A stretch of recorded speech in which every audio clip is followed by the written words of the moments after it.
Outside a certain building in the city, some people gathered to invade the place. Quickly, they entered the building and started running through the corridors in search of what they came to find. Suddenly, the leader of the men arrived at the area where the largest number of people were concentrated, and some scientists became desperate as it was the hunter Hong Xiuqiang.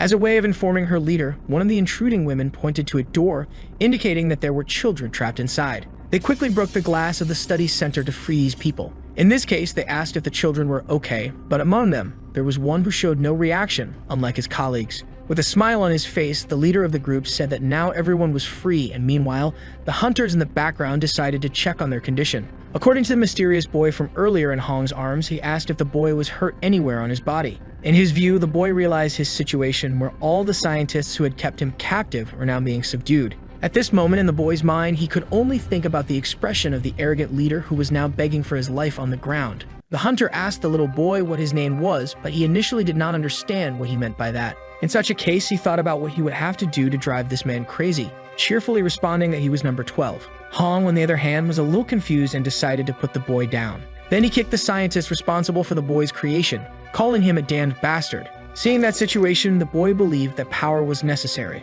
an overwhelming power to which no one would have a choice but to submit. Suddenly, a piercing voice called for the hunter. It was the inspector who reprimanded him for doing something indecent again, asking him to stop the action. Thanking for the help, she informed him that although his actions were well-intentioned, they hindered her work. Intervening in the conversation, the boy asked if the girl was the hunter's boss. Informing the boy, the woman said she was only the one who reprimanded him. So the boy questioned if that wasn't being a boss because the lab's head always reprimanded others and also hated them. In this case, showing immense fury, the inspector said she would make sure to punish that bad scientist. The boy innocently commented that the woman seemed too weak to be a hunter, and the girl confirmed she was not a hunter and much less strong, but advised that one should not judge a book by its cover, because in the end there are many ways to reprimand a person besides beating them as Hong does. So the boy asked what he would have to do to become someone like her. She stated that the boy needed to study a lot and pass a nationwide exam, then work hard after passing to move up in rank. Discovering the overwhelming power of a hunter and different kind of power that labeled a hunter, this became the moment that decided the boy's life path. 19 years later, on May 31, 2044, at the Jeon District Skills Management Agency in Seoul, South Korea. Now grown up, the boy reported that Dungeon 2 in Yanggeonpo and Dungeon 1 in Inwang Mountain reached level 2 threats that day. Facing people's reactions, the man thought a little disappointed that these bastards never improve. Annoyed, the boy asked if his colleagues wouldn't listen to him because even though the dungeons were ranked B and C, their interiors were unstable. Thus, they had the capacity to show immense danger, so it was wise for the hunters to listen to him to minimize mission risks. Putting aside these trivial matters, it was informed that Team Z would be in command of the B2 ranked dungeon in Yangdeonpo. With no complaints about it, Team 1 would handle the Taiten dungeon, and Teams 3 and 4 would be out as they were resting. In this case, another guild would take care of the dungeon in Inwang Mountain. Finally, all the equipment had been prepared, and they were asked to check everything before entering. With no more questions after lunch, Team 2 should be prepared, so after the warnings, they casually went to lunch. With the other members gone, the boy asked what worried the hunter Yu Jiun. Then you said she wanted to know about the dungeon he mentioned earlier. In this case, it was informed that Banjidong was a D6 classification dungeon, and only people were sent to dungeons with a threat level equal to or higher than the second. The hunter said he just had a bad feeling about it, and the boy explained that if they closed a dungeon based solely on feelings, they would be attacked by the Mia. With a disappointed look, the boy says that the hunter shouldn't abuse his powers as an S rank and irritated.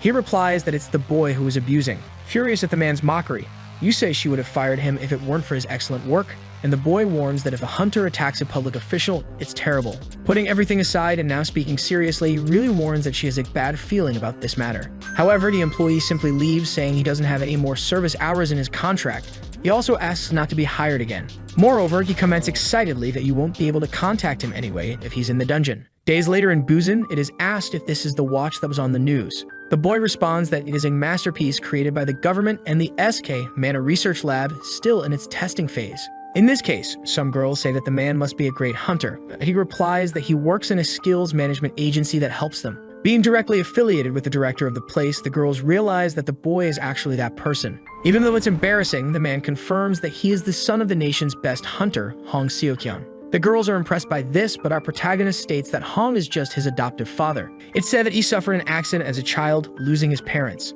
In view of this, the agency director saved and adopted him, having worked hard after that to repay this debt and now working for him. In such a case, the man laughs and asks the girls not to think of him as a playboy because he worked for this position. However, this was a lie, and while the girls say it's nice for his son to work with his father, the hero thinks he used his hunter's license to his advantage. Given this statement, the girls ask why the man came there. He then informs them that he is on vacation to celebrate his promotion and that at first he wasn't going to come but was expelled for never taking days off, which made them laugh. At this moment, the protagonist asks if he is bothering the girls, and they respond that he is not because he showed them something cool, asking to see it again. When asked about the name of this thing, our hero responds that it is a miniature multimodal hunter communication device called a mana watch. They ask how it differs from a conventional watch and how to use it, so he explains that it recognizes mana patterns so only the owner can use it. In an attempt to show how it works, the hero activates the watch, creating a hologram that shows various data about the hunters, making the girls understand. Among the dungeons on the watch, one was already known by one of the ladies, but suddenly the threat level of this dungeon starts to rise abruptly.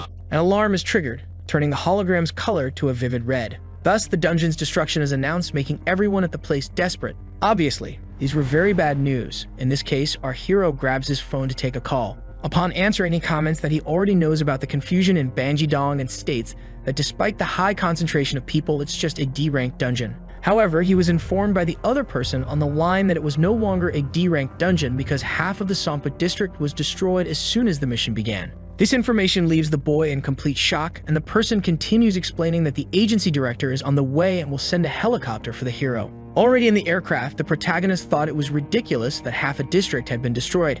However, he thought everything would be fine with the director's arrival. In such a case, our hero is disappointed that his vacation is going this way but notices that his mana watch is suddenly failing. Then, in complete despair, the helicopter pilot informs him that there are things below them, being immense and terrible monsters spreading chaos through the city. On June 2, 2044, something never before thought happened. All the nation's dungeons suffered an unexpected break. Continuing with breaking news, the phenomenon of dungeon dismemberment is not only happening in South Korea, but also worldwide. And the status of the hunters who went on attacks with Hong Seokyang is still unconfirmed. While flying over the place in the helicopter, it's said that they cannot return to business anyway as there were flying monsters all along the way. Making the report to the chief section, it said that they found survivors and will proceed to the skills management agency. On the road amidst the turmoil, some hunters still tried to resist, with one of them managing to subdue a huge canine monster. However, chaos was taking over everything, and our hero was just hoping his device could connect to the director's agency. Finally, it did, but Hong's vital signs could not be traced. In this case, the boy wondered if South Korea's strongest hunter was really dead. The future the hero wanted was simple: just offload all the irritating tasks to others and live a comfortable life. To achieve this, he fought hard and got close, but he needed someone to support him, which is why he had to find the survivors. Amid all that confusion, the protagonist heard a cough and quickly turned his face back. Unexpectedly, he realized it was his aunt, who told him not to call her that. However, the girl's condition was much more important than anything else. The boy asked if she knew what had happened, and she said that all she knew was that the centipede that came out of the Banjidong dungeon caused this. In response, our hero took a potion from his pocket, and you asked if it was centipede venom, stating that it wouldn't work. She recalled warning the boy that this dungeon needed to be cleared, so the protagonist countered by saying that Hunter's advice isn't always reliable. Anyway, you said she was already finished, asking the boy to leave, and in this case, she handed him a pendant. However, in the middle of explaining what this thing was, the girl decided to stop, stating that he couldn't understand it. In conclusion, she explained that she brought it just as a precaution and was happy about it. In this case, the hero didn't understand the reason for the happiness, and it was explained that he should have it. The pendant was something of Hong's, and the hero stated that he wasn't his real son. However, being the only one considered, the girl asked him to at least give him a funeral. Our protagonist understood what needed to be done, but explained that he wasn't giving you a funeral, asking her to stay alive. However, in her final moments, the girl said she couldn't control this kind of thing, already being lucky to endure for so long. As one of her last words, the girl called for Wu Huijie, our protagonist, asking if he remembered how he used to follow her, calling her older sister. The boy questioned why this was being brought up now. In conclusion, you explained that the boy used to be cute, but now that he had grown up a bit, he had become a brat. Finally, the girl asked her old friend to look the other way so she could go in peace, but Huijie refused, stating he had more healing potions. You informed him that her sword was in the corner, telling him to take it, but our hero remained in denial. The girl knew that Huijie was learning to use a spear due to the master's influence, but again asked the boy to accept her sword. Moreover, she ensured that, above all, he stayed alive. Finally, the hunter's last moment arrived amidst the flames and destruction in the city. At that moment, all the protagonist could do was close the girl's eyes while taking Yu's sword and wondering how he should survive in this ruined world. In the end, he just hated all of this, and at the skills management agency, The whole place was in ruins as expected. Even though hunters gave their bodies to achieve their goals, having so many hunters' bodies on the ground to defeat a single monster was unbelievable. The report is that the strongest hunter really died, leaving nothing but a dog tag. In view of this, Huiji wondered what he should do about it. He thought if he should continue looking for survivors, but even if he found one, he didn't know what he would do. Given such an apocalypse, it was unlikely that any D-rank hunter had survived, so our hero was filled with rage, imbued blue mana into his sword, and with a curse that released his pent-up feelings, he attacked the already lifeless centipede's body. However, after the attack, the unexpected happened. That immense corpse simply vanished suddenly, and with a golden light descending from the sky, an item appeared, calling to be picked up. Upon collecting the strange object, Huiji wondered if it came from the monster and stated that he had never heard of a monster dropping items before. Upon closer inspection, the object looked a lot like a watch, and suddenly it activated a verification procedure. The authorization implementation procedure was denied, so the emergency phase began. Not knowing if this was something with artificial intelligence, the object asked if the hero would like to set a date. In response, the protagonist asked what the device was mumbling, and it reiterated the question. Suddenly, the automatic sequence is activated, and the watch asks if the hero wants to execute. Our hero is intrigued that the thing was asking to set a time a few seconds ago, and now is asking to execute something. Already irritated, Wu Guija asks what the hell the device wants him to execute. From this, a warning is issued, making the protagonist wonder if what he's seeing is the centipede. However, a danger is detected and he understands that the previous one was not even half the size of this one. This is definitely the one that turned South Korea into this anarchy. As the monster approaches, the system warns that the survival probability is 10%. Our hero, in light of this, states that he doesn't care what it is and asks the device to execute whatever it is, thus having his identity confirmed. The emergency protocol is quickly initiated along with the verification protocol. After verification, a failure occurs to execute the savior, so the device tries again, but the user is deemed ineligible. At this moment, Huiji thinks about fleeing, and in this case, the device enters forced execution along with the final sequence, which is approved. The qualification also remains eligible, with the possibility of qualification now being verified. At this instant, the device warns that the world is bound for destruction, with Wu being the final survivor, and in light of this, he just tells the watch to shut up. With the survivor confirmed and all procedures accepted, the object begins to move the hero to a random moment in the timeline. Suddenly, the protagonist wakes up on the ground while being slapped in the face by someone desperately telling him to wake up. After Wu wakes up, the people apologize but inform him that no matter how many times they try, he wouldn't wake up, so they treated him and took drastic measures. In that strange environment, our hero is still confused, so the girl says she is calling him because things are really bad right now and he has a sword. With his life again in his eyes, Huiji didn't understand what was happening because as far as he knew, the world had been destroyed. Moreover, the people in front of him are wearing old hunter uniforms, and the girl, in turn, continues by asking if the man is okay and if he suffered a concussion. In this case, she explains that she won't be able to heal him with her powers, and the protagonist is intrigued by the old computers in that room. Amidst that agony, the protagonist realizes by looking at the schedule that he is in the year 2024. Interrupting his thoughts, a boy named Hyuk can no longer stand the hero's slowness, deciding to intervene. He states that the people in that building don't have time to wait until he feels completely well. With his arms crossed, he continues with his complaints, but at the same moment, Huiji disappears at speed, appearing at the building's window. Hyuk is confused, and the protagonist finally understands his situation. On April 5, 2024, in Myeongdong in the capital Seoul, a herd of black buffalo monsters invaded the area. After that, of the 46 people in the building, only 5 managed to escape alive. Facing his new reality, the protagonist wonders what is happening. The events before he lost consciousness and the corpses of monsters and people fill in the road, along with Hugh's death and the agency director's death. The suspicious item that appeared after the centipede died disappeared, and finally, the hero really went back to the past. He had published an article on dungeon breaks as an undergraduate student, so he knows well. Just before the creation of the magical measurement device, when dungeons were managed manually, as it was in the center of Seoul, it had been easy. Still, dungeons are unpredictable because one that seemed calm the previous day could explode the next. The Management Guild, which didn't want to lose an incredible S rank, ended up falsely reporting it with a B classification. Our hero, however, only received news of the break after the first round of casualties, already too late to take any action. The high school students who were training to become hunters tried to protect the civilians, but there was no way they, who had just awakened, could know how to handle it. The only survivors were 2 students and 3 civilians. This incident was a setback for the newly created hunter school, contributing to the creation of numerous laws. Huiji thinks having Yu Juan's sword and is confident he can escape this situation alone. In light of this, he asks the others how long it has been since the dungeon broke, which confuses them. Asking if they are students from the hunter school, the hero asks if they didn't learn anything about dungeon breaks, and one says they came to learn. In this case, Weiji tells him to start learning now, again asking about the break, and in view of this, a woman informs him that it was about 4 hours ago. However, exact numbers are necessary.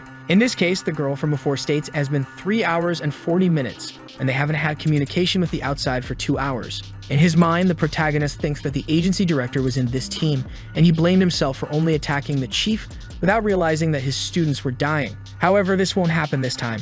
Then, abruptly, Hugh questions our hero's identity. In his head, it was a bad idea to trust someone they'd barely know, and in light of this, the boy asks for the man's hunter license if he has one. Blatantly, Weiji claims to have lost the license, but he has it in his wallet, only unable to take it out because the issuance date is 2031. Now that the hero thinks about it, he has no form of work identification anymore, and even if he gets out of this situation, he won't be able to verify the dungeon. After the boy is disappointed with the information, our hero says he just needs to prove he is a hunter, and with his sword, he slashes the ground, releasing blue fire flames. Seeing such a demonstration of power, the students are convinced of the man's identity, not knowing if they will survive but believing they are safer with the hero. Suddenly, they spot the group's precious son, Daein, among them, and in this case, it is likely that the support group will come to rescue him. With this matter being addressed, the protagonist remembers the younger son of Daein, who is one of the world's largest conglomerates. They valued this boy so much that after his death, they helped maintain Hunter High School by establishing the Skills Management Agency. In this case, the doubt remains about what would happen if the boy came out alive, so even without an identity, Weiji understands that he could come out of this as a savior. When asked where they are going, the protagonist responds that they are going to the city hall because, although he wants to save them, he still wants to create a situation where he saves them from danger. With the news of the trip to City Hall spreading to everyone's ears, a man becomes desperate because it's a hard-to-reach place. In light of this, Weiji finds it incredible to experience something from the stories because, in the testimonies, this man's denial against the boy's ideas was noted. He remembers that on this day, the man's authority reigned over the students due to the age difference, so this time Weiji decides to deal with the man through threats. Having managed to get rid of the first unforeseen event, the protagonist informs that even if saving them isn't easy, he can't leave the children behind. In this case, he asks if they want to leave alone, saying he won't stop them, and one of the girls in the group refuses, stating they can't leave anyone behind. Questioning if the old man is listening, the protagonist informs that it's because of people like them that he's saving someone like the old man. Changing the subject, he says he needs a map and asks if anyone knows the Myeongdong area well, receiving a volunteer. With a map in hand, he draws the place where they are and where the dungeon is, also informing that after the break started, the Minotaur must have already been taken. Upon hearing the monster's name, the students are frightened because it's an S-rank boss, and Weiji informs them that the buffaloes likely follow the chief to Namsan. In this case, it is probable that only monsters separated from the herd are on the road, and circling Old Juror Station, the hero asks if the students know what it is. The girl from before raises her hand, saying it's the outer part of the blockade because it had been said that a line of defense would be set up to prevent the monsters from spreading. This statement was correct, and with the City Hall station along with the headquarters, they just needed to get closer to the place. Giving a viewpoint, a boy questions if it wouldn't be better to stay put because with the chief's defeat, the dungeon ends. In view of this, our hero informs them that the Minotaur is a dictator with everything it commands being obeyed, and in this case, with the leader's disappearance, remnants remain. These remnants are hungry monsters with a good sense of smell, but are just wandering for now. With the explanation finished, Weiji asks if there are any more disagreements with the plan, and apparently, there are none. So the plans continue with the protagonist asking if the group contains mages who know how to draw runes. Later, the preparations begin, and our hero reprimands the mages for some mistakes made in the drawings. As a warning, he informs them that monsters are sensitive to mana, so the runes must be drawn as perfectly as possible. A girl, however, asks if these runes really hide the mana, saying she has never heard of such a thing before. Our protagonist thinks that compared to the runes of this period, it is indeed a reasonable reaction and explains to the girl that when it is on the ground, it hides the connected mana. However, it does not have the ability to hide cast magic. In this case, Weiji asks if everyone knows the procedure for activating the runes. First, you fill your hand with mana and touch the rune. In view of this, at the moment he leaves, they are ordered to activate them immediately, and Sunjin has a weaker seal. Upon leaving the place, the hero informs that he will release his mana and attract the monsters in a loop around the neighborhood, but when he passes again, the students will start running. With everyone understanding the plan, Weiji jumps off the building with his sword to face numerous monsters alone. Like a true hero, he lands in the middle of the monsters, making them confused, and at that moment, the protagonist thought he should have a red cape. After leaving the building, the woman questions the identity of that man, and Hugh is indignant that at a moment like this, that's what the girl is worried about. The student with glasses comments that the hero already knew about the dungeon chief, questioning if he is not one of the hunters from the raid, with the girl responding that it's possible. The girl at Bang says that the boy might have fallen into a trap while going to the chief, so one of them says that if that really happened, the hero is weak. In the end, Hyuk says that the only thing they can do is trust the man because he managed to stir up all the monsters in front of the building. After the students' conversation, the old man calls everyone and Hyuk asks if the preparations are done. With a positive response, the old man warns that he will run with all his strength along with them, asking them to be careful. Finally, Hwije is seen by the students running towards them. In a cunning trick, the protagonist throws asphalt dust into the monster's eyes, temporarily blinding them. At that moment, the hero takes the opportunity to attack with his fire flames, thus taking down some of the monsters. Given this fact, along with the hero's confirmation, the students promptly gather to quickly get out of there. As ordered, the martial arts hunters take the lead, and mages cast a shield on both sides so that if there are any stragglers,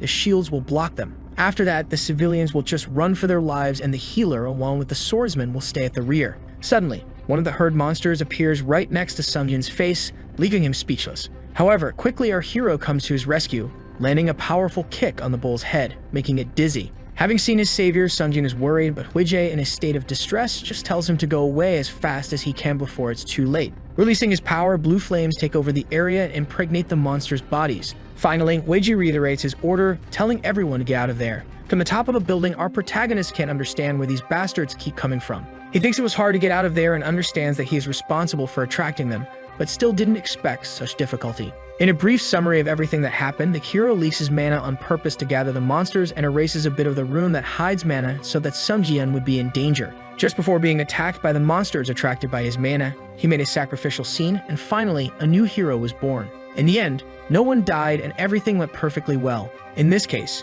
everything is great. Then the protagonist wonders what he should do from now on. In case he really went back in time, it means that his old self, Hwije, is also somewhere. Fortunately, it won't be like in the movie where changing the past results in erasing oneself from history. Moreover, the suspicious item also said that this is a world guaranteed to be doomed, probably related to the Banji-dong dungeon. With some surprise, our hero, while thinking about the dungeon, receives a notification from his mana watch, realizing that it still works. In light of this, the hero starts looking for something in the device's data, coming across something that shocks him. He had to know the reason for appearing there that day, now understanding that there is a reason for all of this. In summary, the watch is telling the hero to change the world. Cutting his train of thought, the protagonist sees a group of hunters fleeing from one of the monsters in despair. Facing the monster, the hunters wonder if it wants to fight more, cursing it as damned and annoying. From the top of the building, the protagonist thinks these must be the Namsen hunters, with no need to interfere as the chief was defeated by this team. Additionally, among them was the agency director, who instructed everyone to concentrate their efforts on defeating the boss.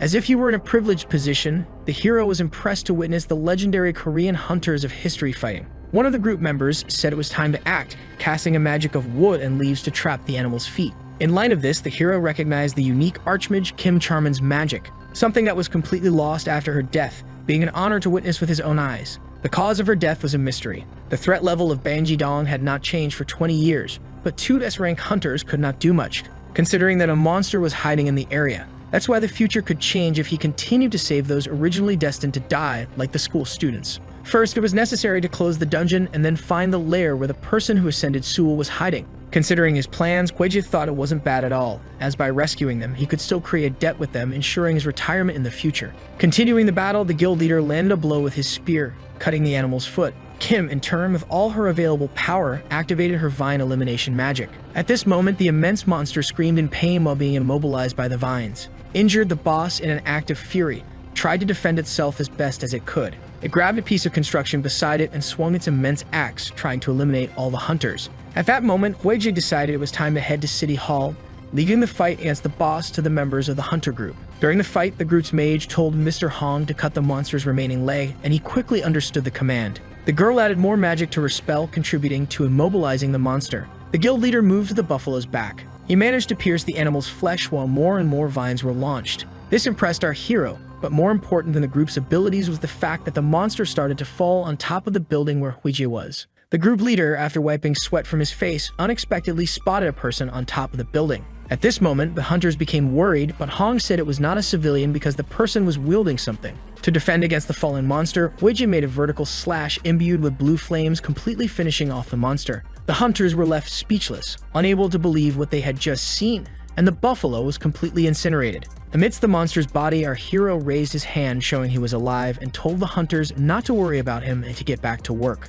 With the same expression as before, the hunters remained paralyzed, now wanting to know the protagonist's identity. Then, deciding to maintain his anonymity, Huija humbly stated he was just a passerby. In an interrogation room, a guard asked Hong if he would like to continue alone because even though they had taken the man's weapon, it still wasn't safe. The guard informed him that this suspicious man had no social security number, no awakening number, and no fingerprint information. Hong understood but still had something to ask the boy. In this case, the guard only asked the hunter to be careful. With the two face-to-face, silence reigned while our hero was handcuffed for the interrogation. With a smile, Hong informed him that he had turned off the camera on the way there so they could talk in peace. Starting with names, the hunter introduced himself as Hong Seo-kyung, and the protagonist thought that seeing the young director confirmed his temporal regression even more. It was strange to think that this director would save Lil Huija in a year and adopt him in 2. Finally, he introduced himself to the man. Handing a paper to the interrogated, the hunter asked if he knew what it was. In light of this, the protagonist understood that it was the drawing that covered the laboratory wall.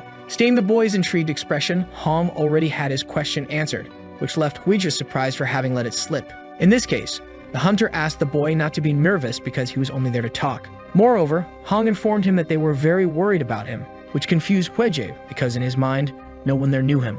Hong explained that if everything had gone according to plan, he would have found something better, but still the boy managed to get out safely. Upon hearing this, the protagonist did not understand what the man was talking about, so he handed him a paper, informing him that he was the teacher Kim was looking for. The hunter mistook our hero for a Bangju whistleblower and explained that he had been worried since losing contact with them after what happened with Kim. In the protagonist's mind, he understood that in the past, a member the director was supposed to contact had died along with this man. Back to the subject, Hong says they agree to help with the escape and wants to catch these guys as much as the hero does, already alarmed and preparing his identity. They were too busy dealing with the Myeongdong incident to pay attention to a random hunter, so the hero's hunter name stayed as Wu. In light of this, Huija thinks he is lucky because this will explain his trajectory, but he knows that even so, the agency director still won't trust him. In this case, the hunter asks if he can call the hero Huija, and he says yes. After the formalities, Hong informs him that the hunter will be his employee for a while, and when asked if he will be under surveillance, the hunter replies yes.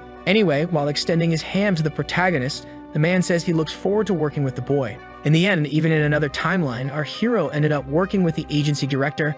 However, at the moment, he was neither a director nor his father. In conclusion, with a handshake, the two seal the agreement, thus creating a new hunter in this timeline. A week after the previous events, Huija is dressed in workout clothes and very irritated. Hong asked about his stay, wondering if he is okay, and the hero states that he cannot be when he has been stuck in a place like this for a week. Laughing, the hunter says he visits him every day, so Huija gets angry, showing his ankle monitor and saying they are treating him like a prisoner. Telling him not to be so negative, the hunter asks him to see something good in it because the hero managed to escape and is now free. Besides, he had a lot to do. In this case, the protagonist states that the gentleman is the one with a lot to do, and the hunter only asks to be called uncle or something like that. Changing the subject, Hong asks if Huija remembers the 5 children he saved in Myeongdong. Hong states that those are his students, and the hero believes the hunter didn't just find out about this now, thus considering the possibility of having passed the test. With a smile, Hong says he heard that the boy was the one who attracted the Minotaurs, and because of that, he managed to take care of the students.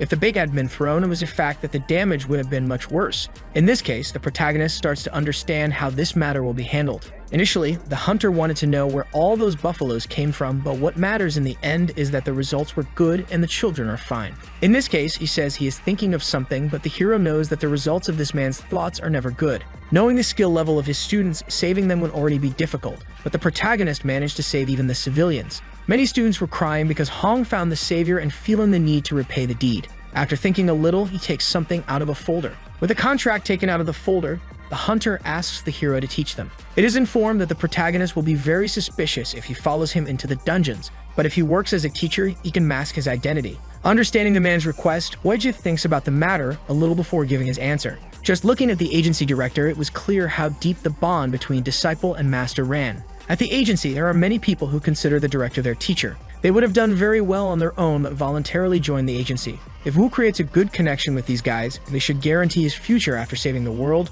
but it would be stupid of him to reveal his thoughts now. In response to the director, Huija asks what he will teach the children when he can't even use mana, because if it's just how to fight, the uncle will be a better candidate. Hong in turn agrees it is easy to teach how to fight, but the problem is magical. Unexpectedly, the hunter heard about the runes that hide mana and used that to pressure the boy. In this case, the boy thought he should have kept quiet. Going straight to the point, Huija asks if the hunter wants him to teach them about runes, and Hong says he wants more like these to be taught. In his thoughts, the boy believed he would teach how to invade dungeons, but he understood that it would be suspicious for an illegal awakened like him to know so many things.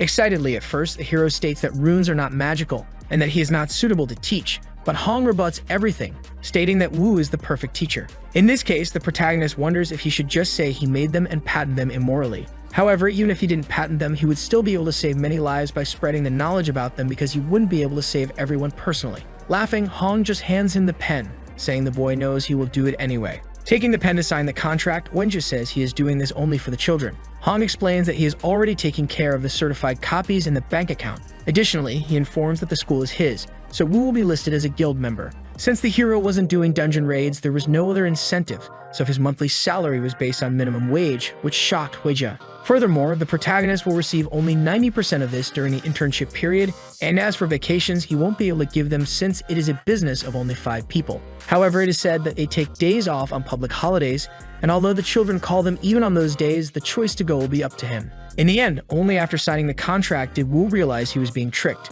2 days after the conversation, the two are in a van heading to the school, and Hong comments that he likes Wu's sword. He also says that the sword recognizes its owner and has already sent many people to the hospital. When asked if it was the boy's, he replied that it belonged to someone he knew. Finally, the hunter asks if the sword was stolen, and the protagonist informs him that if he had stolen it, he would have been burned along with it. In this case, the hunter asks if the hero is angry because he won't return the sword to him. And Huiji says that even if the sword were returned, he wouldn't be able to use it because of the mana restriction device. However, Hong informs him that the school doesn't allow blades anyway, and that it's not like the classes will require weapons. In this case, the protagonist says the hunter can say he doesn't want a suspicious man with a weapon around his students, and although he evades the topic, he doesn't deny it. Suddenly, while looking at the road, something surprises Wu Weiji's eyes. Realizing they are going into a forest, he asks if they are on the right path, remembering that the area around the school was urban, not rural. With a smile, the hunter explains that this is due to the area being restricted from development because of the nearby dungeons, making it perfect for hunters. After a few more minutes of travel, they finally arrive at the location and park the car. Facing 3 buildings that look like containers, the protagonist asks if this is really a school, and Hong says he based it on a gloomy architecture. However, Weiji thinks there is nothing gloomy there and that actually there is just nothing, so the hunter explains that they will build buildings next year when they can. Hearing this, the boy asks if he will have to teach there until next year, and with a sparkle in his eyes, the hunter states that the path to the top has to start somewhere. In this case, without further ado, he is welcomed to the hunter graduation school. Calling everyone's attention, the guild leader introduces Mr. Wu, saying that he will be responsible for teaching about runes. Knowing that some of them had seen him before, he asks them not to be too hard on the new teacher. Raising his hand, one of the students asks if this gentleman didn't use a sword instead of magics, so Hong explains that it is not necessary to be a mage to use runes. Another asks if they will learn the mana-hiding rune or new ones, being answered by the hunter that Wu will teach new skills that can be very helpful. However, it is also asked if it was okay for Weiji to teach them about this, and the director explains that if he hadn't agreed, he wouldn't even be there. One of the girls also decides to ask a question, wondering if only mages will be able to participate in this lesson. The director explains that no, but the mages will be the only ones who can draw them. However, the school is flexible so that everyone can join if they want. With his hand raised, one of the students asks if the teacher wasn't injured in the incident. Therefore, everyone agrees that they were worried about him for leaving so suddenly.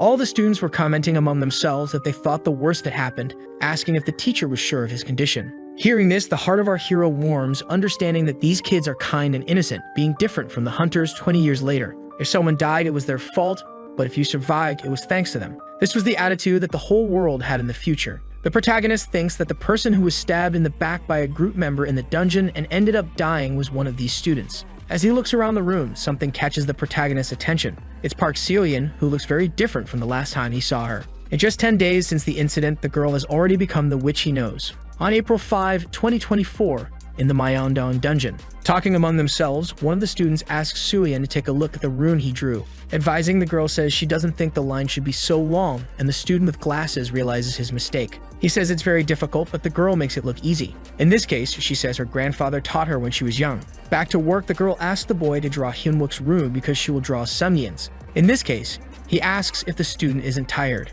She, in turn, says not to worry because she has more experience as a mage than the boy, advising him to rest instead of her. Wanting to say something her grandfather always said, a voice comes into Park's head, saying that arrogance ruins everything. She imagines a scenario where Sumyin's rune doesn't work and he cries. While Park thinks that everyone will be saved because of her, the voice returns to her head, reiterating for the girl to remember that inevitably, arrogance ruins everything. In 2044, at the Skills Management Agency, the witch waited patiently, consequently scaring those around her. This even made two men leave uncomfortably. With her colleague's arrival, he asks what the girl is doing. After welcoming Hyunwook, the boy continues asking if she is waiting for Mr. Hong. After denying the question, suddenly Hwiji appears, squeezing through and asking the hunter to get out of the way. Brushing the dirt off his shoulders, the protagonist states he didn't call the two there just to talk. So he introduces himself as Woo, an assistant of the dungeon raid. Questioning this dungeon raid thing, Hyunwook asks where the boy is from, and he explains his work supporting the director in evaluating dungeon safety. However, Hyunwook continues questioning what this guy is talking about. In this case, with a passive-aggressive expression, the hero states he works in the director's office. Back to the current timeline in his quarters, Hong asks Hwiji to stay at the inn for now, and the boy is happy not to have to live in a container. Taking the elevator to leave, the director wishes the new teacher a good night's sleep. Looking at his ankle monitor, the protagonist remembers that when he was young, he used to wonder why he had to learn these things. At this moment, he easily removes the protective seal from the device, saying that the director was right because, in this world, you need to know everything about technology. With his watch activated, Hwiji wonders what he should look at first, whether it's the history of the group that caught Hong or the records about Kim that might be there. Entering the Public Communication Information Disclosure section, the protagonist searches his pre-established topics, entering the subject of Seoyin. After reading various information, Hwiji says he already knows all these things, actually wanting to understand what changed her personality. With the information section open, a danger notification appears, warning anyone who reads the content. The first piece of information presented about the girl is that Park Seo-yeon hates compliments. In this case, Hwiji is confused because she smiled when he complimented her. The second piece of information is that if Park isn't smiling, the person is in danger and must call emergency services, but must never mention Myeongdong. In this case, apparently this incident changed her personality, which made sense since the protagonist knew that in Myeongdong there wasn't even an intact body. However, this time the hero saved everyone, making him wonder what the girl's problem is. In the end, the protagonist decides to leave this matter for later, thinking it's not relevant at the moment. Among many pieces of information, something written by Hong is read by Hwiji, an article from Kark's Research Center published on June 1, 2025. The next day, the protagonist goes to the rural area again in his workout clothes, questioning why he was dragged there so early. Suddenly, the first student appears, but Hwiji is lost in his thoughts of being in an empty place just like his future will be. He is indignant to realize that they will need to develop this place and build a new building, questioning if it should exist because in the 20 years remaining, he could live in luxury. However, at this moment, the voice of the girl who died in front of him telling him to stay alive returns to his head, bringing him back to sanity. After being ignored for a long time, the student finally snaps, shouting for his teacher and scaring him. Hwiji is completely disoriented and the student asks why the teacher is thinking so much. Upon taking a closer look at the child, the hero remembers that this is Lee Sung-yin, which makes him happy. Changing the subject, the student asks where Mr. Woo's sword is because his aunt was curious after hearing about it since she also uses a sword. The protagonist tries to understand better, and Lee, trying not to brag, explains that she is a famous hunter. Thinking about Sung-yin's aunt, the protagonist believes she must be the youngest daughter of the president of the Daein group and the Daejeon Guild master Lee Mijin. As she is a skilled hunter, and considering how much Lee admires her, his future may already be secured. At this moment, when our hero was about to have his perfect chance, Hong interrupts the conversation, calling him and telling him to come over. Upon arriving at a warehouse, Hwiji asks the reason for his summoning, so the director explains that he is preparing a class for him. When asked if the class will be in this room, the hunter explains that they were using the room as a storage space and that he will clean it later. In the protagonist's mind, this means they will never clean it, but he decides to forget about it and address another issue. Hwiji asks for something to be done about the student Park Seo-yeon, which initially leaves the director confused about what to do. The hero explains that she is very different from when he saw her in Myeongdong, and Hong agrees, commenting that the girl's style has really changed. This disappoints Hwiji because the director believes it is just a style issue, and he explains that every hunter faces a wall at some point. As the student has been awakened for a long time, this ended up being the time. In this case, Hong asks if the boy is worried about his students, making him feel shy. In his mind, Hwiji thinks the director is a hopeless person because he is too confident, both physically and mentally. Both the concerns of normal people and the fact that someone can't get up after being knocked down are incomprehensible to him. The modern dungeon strategy is divided into before and after the evolution of the runes, which were long neglected due to several fatal flaws. But after an archmage in France revealed the mana rune's hiding place, everything changed, and despite the flaws, all mages learned the runes. By 2040, it was already a time when everyone drew them, even with mana pens being made, but at this moment, these remain exclusive to mages. With a smile, Hwiji begins his explanation but stops in the middle. In this case, several students along with the director question why the teacher stopped explaining. The protagonist is confused as to why hunters who can't use magic are attending his class, but he decides to continue normally. Continuing with the class, the hero asks if they are practicing a lot because that day there will be a level evaluation. After identifying a mistake in the drawing, the teacher calls out the student with glasses, Choi Jinwoo, who anxiously asks if the runes aren't activated by their margin of error. Looking at the final result of Choi's work, the protagonist asks if the student knows why runes weren't used in the past, then addresses the issue of convenience. When asked why it wasn't convenient, the student doesn't know how to answer, but Huiji understands it's a difficult question for a newly awakened person. While the dialogue between the two takes place, Park bites her pencil in fury, breaking it in half. Looking somewhat uncomfortable, the protagonist can't understand how only he finds this strange and asks if the girl knows the answer about the runes. With a sinister aura, the girl continues to break her pencil, leaving the teacher scared, not understanding how these behaviors are just about style. Finally, she suggests that it's due to the ease of erasing them, which is correct as in dungeons where the mana in the air is distorted. In this case, he asks how this can be compensated for, and Huije, not being a mage capable of explaining the principles, simply asks the students to memorize everything. He cites durability and correction along with water resistance, amplification, and resonance. In light of this, the students are shocked at having to memorize so many things. The teacher explains that it's a combination that prevents runes from being easily erased, and that if the first one drawn is wrong, it won't be activated. Raising her hand, Park asks why the teacher didn't teach this before, and Huiji starts paying attention to the girl when she mentions Myeongdong. However, she asks to let it go because she drew the runes wrong in the first place, so they weren't activated. Given this reaction, the hero understands that Park Seo-hyun is in this state because he weakened Lee Sum-yeon's runes. Being a hunter is a battle with oneself. Whether you win or lose that battle is your own problem. Besides, even after the incident, Park still became an archmage. So technically, her behavior isn't Huiji's fault and he could simply ignore it. With a desperate look, the girl thinks she drew it again and tries to hand the paper to the teacher, asking if it's correct this time. However, she's indecisive about her work and doesn't speak up. In her mind, she thinks she can't mess up again and starts judging herself in an endless cycle. In light of this, Huiji knows that even though it's not his fault as an adult and teacher, he has a duty to resolve the situation. While eating a bowl of rice with vegetables, the protagonist thinks he shouldn't have followed this old man. Just thinking about eating lunch in a convenience store in a container building was already bad. Breaking the ice, Hong comments about the runes. In response, the hero questions if they really have to talk about their knowledge while eating. However, he explains that someone he knows taught him what is correct because he had already said he wasn't a mage but knows a lot about runes. In his thoughts, the protagonist knows that suspicions have decreased, but the questioning remains. It seems that Hong doesn't know about the Art Research Center's operations. In an attempt to add context, the hero asks if it isn't a waste to let this knowledge disappear, stating he learned it to use in cases like this. In light of this, the hunter understands he brought something useless to the conversation and asks the teacher to forget what he said. Changing the subject, the hero asks about the two magic students and how the director is teaching them. Hong explains he is giving them all the magic books he found. Seo-hyun learned magic from her grandfather, but Jinwoo appears to be the real problem because he has talent but still finds it hard to find a master. In this case, with an animated expression, the hunter asks if the teacher knows anyone, to which he responds that he already said he isn't a mage. In light of this, the hunter only states he asked to be sure and Huije, for his part, really doesn't know anything about magic. However, he will make sure to teach all the runes he knows, which leaves the agency director astonished to the point of nearly spitting out his food. In response, the protagonist questions if it's something to be surprised about and states as a condition that the director will have to disclose all the runes when the time is right. However, the director was still in shock, asking again if the teacher is serious. Then the hero replies yes and asks for his name to be the editor. Hong still questions the conditions but scoffs, asking if the director thought he would ask for gold, even though he is already their teacher. Responding to the query, Hong denies it but says he expected at most 1 or 2 runes to be taught, occasionally questioning the value of the mana-hiding rune.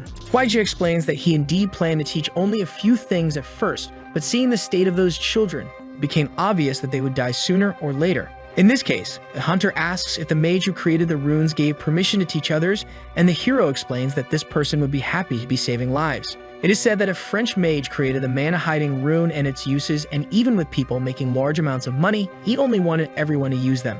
In this case, at the very least, he wouldn't complain about him taking credit in his place. And at this moment, the protagonist states he has one condition. Saying he knows of a place called Air Caves where many children are, the hero states he needs the hunter's presence there. Because of this, young Wu Huiji will be saved a year earlier due to his older version from the timeline. The next day, the sun shines on the horizon in the rural area. Smiling, the director says the attack now was good, but the student lost balance at the end and needs to make sure to keep it until the end. With a powerful attack from his spear that sends the student flying, Hong calls for the next in line. Hyuk is irritated and disappointed but can't do anything with his current level.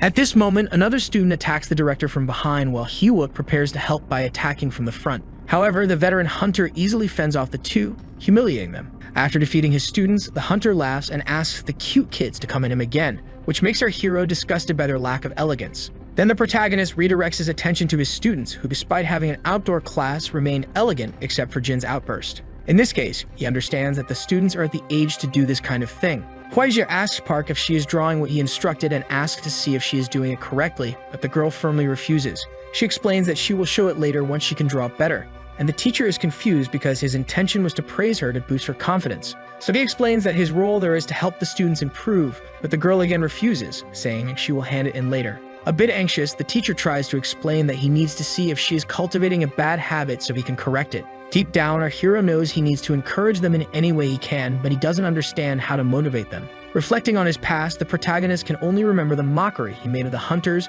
realizing that this is not encouraging. In contrast to the director's class, Hwaejia begins to remember his past when his adoptive father received a paper informing him that his son was second in school. With the paper in hand, Hong shouted with joy, proud that he didn't have to send him to a public school. However, something was not right in his son's expression. In this case, the hunter asked if the boy wanted to be first and informed him with a smile that he wouldn't mind negatively, even if he had come in last place. That day, Hwaejia replied that his score mattered a lot, making his father remember that the boy intended to go to college. Finally, the hunter replied that everything would be okay, telling the boy he could do whatever he wanted, no matter what it was. After recalling everything, the teacher informed the girl he understood her case, telling her to do as she wished and that she could show him when she was ready. With a friendly aura, Hwaejia says that from his perspective, the girl has the talent to become an archmage and much more because most are usually stubborn like her. However, this entire speech ended up causing the opposite reaction, generating an eerie silence. Hwaejia begins to sweat cold, not understanding what is wrong with the atmosphere. With some tears, the girl decides to apologize to her teacher.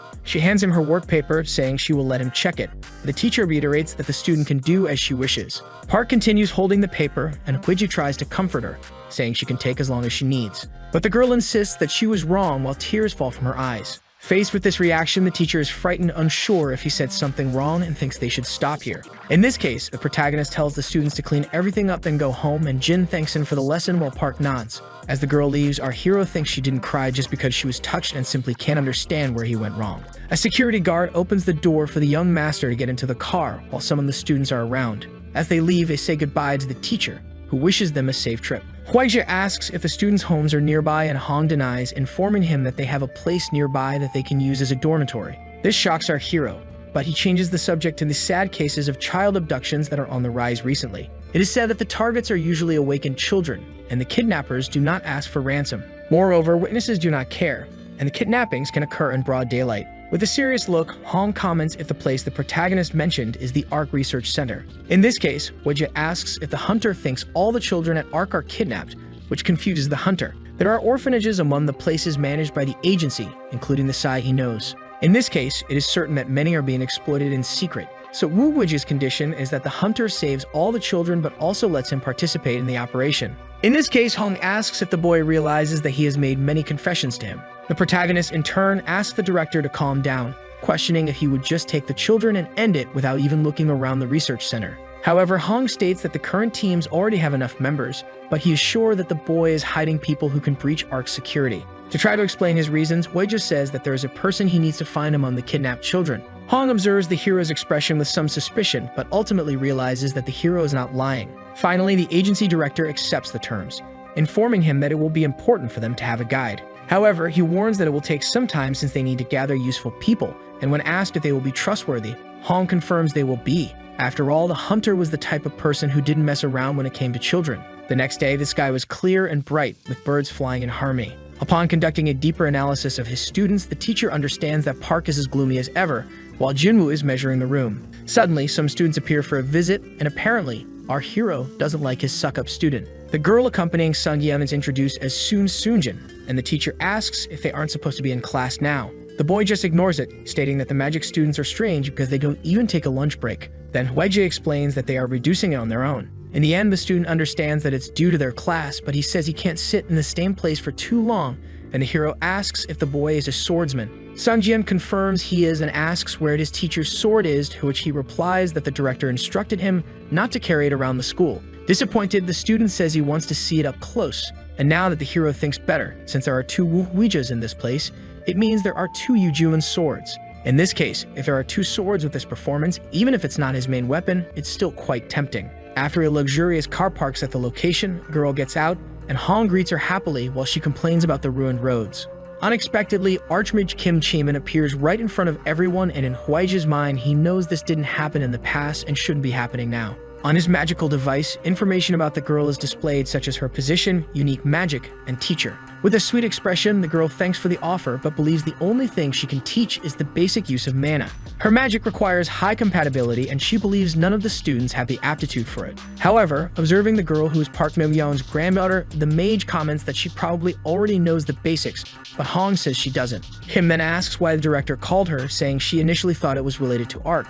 Hong then denies this, pointing to our protagonist. Seeing him, the girl is surprised to see the person on the roof on the day of the incident. Surprised, the girl asks if the boy is a mage because she saw him holding a sword in Myeongdong. Intervening, Hong explains that the boy is not a mage but knows something even better, and when asked if it is related to unique magic, a hypothesis is denied. Introducing himself to Kim, the teacher says he is teaching runes to the students while thinking he is grateful for the opportunity to meet an archmage like her. In light of this, Kim feels somewhat uncomfortable and comments that he is apparently not a friend of Hong. In this case, Ouija understands that in the girl's view, runes are worthless, and she tries to explain herself, but the protagonist decides to first demonstrate his knowledge. In an open area, the teacher instructs the children to bring the runes they have drawn outside. Koi needs to make a part of the drawing longer, ensuring it doesn't become a habit, and he accepts the advice. Park Seo-hyun is doing a good job but needs to stay confident in her statements. With the sample in hand, Kim is indignant with the complexity of the runes, and after the final versions pass the test, it's finally time to put them to the test.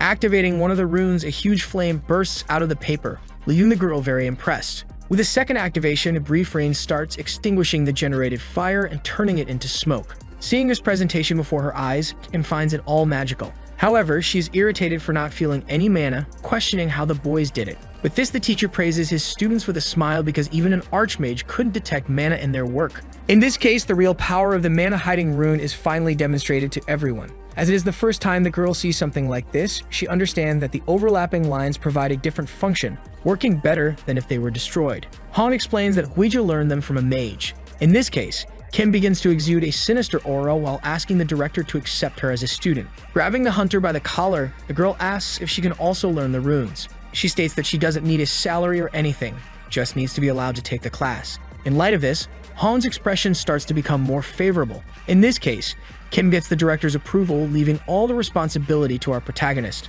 Thus, the girl ends up under the care of our hero, who doesn't want to accept but clearly has no choice. A few days later, on May 15, 2024, everyone is already positioned in front of the research center. When asked who these people are, the director states that it's a team from someone trustworthy, but the protagonist comments that they don't look trustworthy, and Hong asks him not to worry. The goal is to confirm the children and block the escape route. If they can obtain some information and catch someone high ranking, it will also be good. After everything is done, a signal will be given to cause some chaos. In this case, Ouija asks if they really have to do this, and the director says it is an improvisation. Excusing himself to the hunter, one of the men informs that his ability detected nothing, no life forms other than insects, and no security cameras. When asked if the basement is also empty, it is confirmed that it is, in which case, this isn't impossible. In light of this, Ouija tells everyone to go in, which confuses Hong. However, the protagonist is firm in his words, breaking the sealing chain of the place with his sword. The leader of the hunters panics at the use of mana control, asking what the boy is doing. It is said that something is off because they shouldn't be able to move easily due to the children being experiments that require a specific and sterile environment.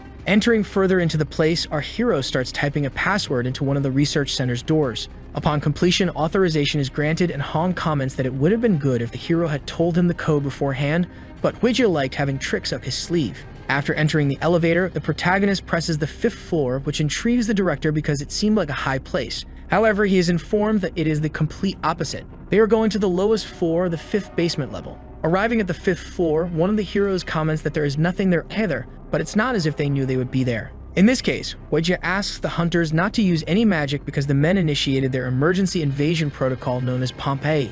The men drew runes in hidden places that respond to the activation of magic, tuning so that if detected, the place will explode, which excites Kim. As they walk through the place, the protagonist thinks that seeing no dust around means they left recently and intended to return. In the past, this place definitely operated for 2 years before Hong's attack, raising the question of what changed for Ark to suddenly flee in the middle of the night. The protagonist is then surprised, because the door was locked, claiming that it was the main research lab, so the most important materials should be there. However, he didn't expect they would really make such a big sweep of that house. Looking around, he notices there were several toys. Hong, on the other hand, wonders if there were runes that activated by destroying the facility, and the boy replies that there shouldn't be. At the same moment, Hong ends up punching the glass, and the protagonist thinks that whether from the inside or outside, that place remained as incredible as always. Thus, a flashback of Jay appears, asking a girl what she was writing. She then replies that it was a logbook, because her father was a lawyer and said that evidence was important for matters like these. The little boy says to write that the lab chief hit the children.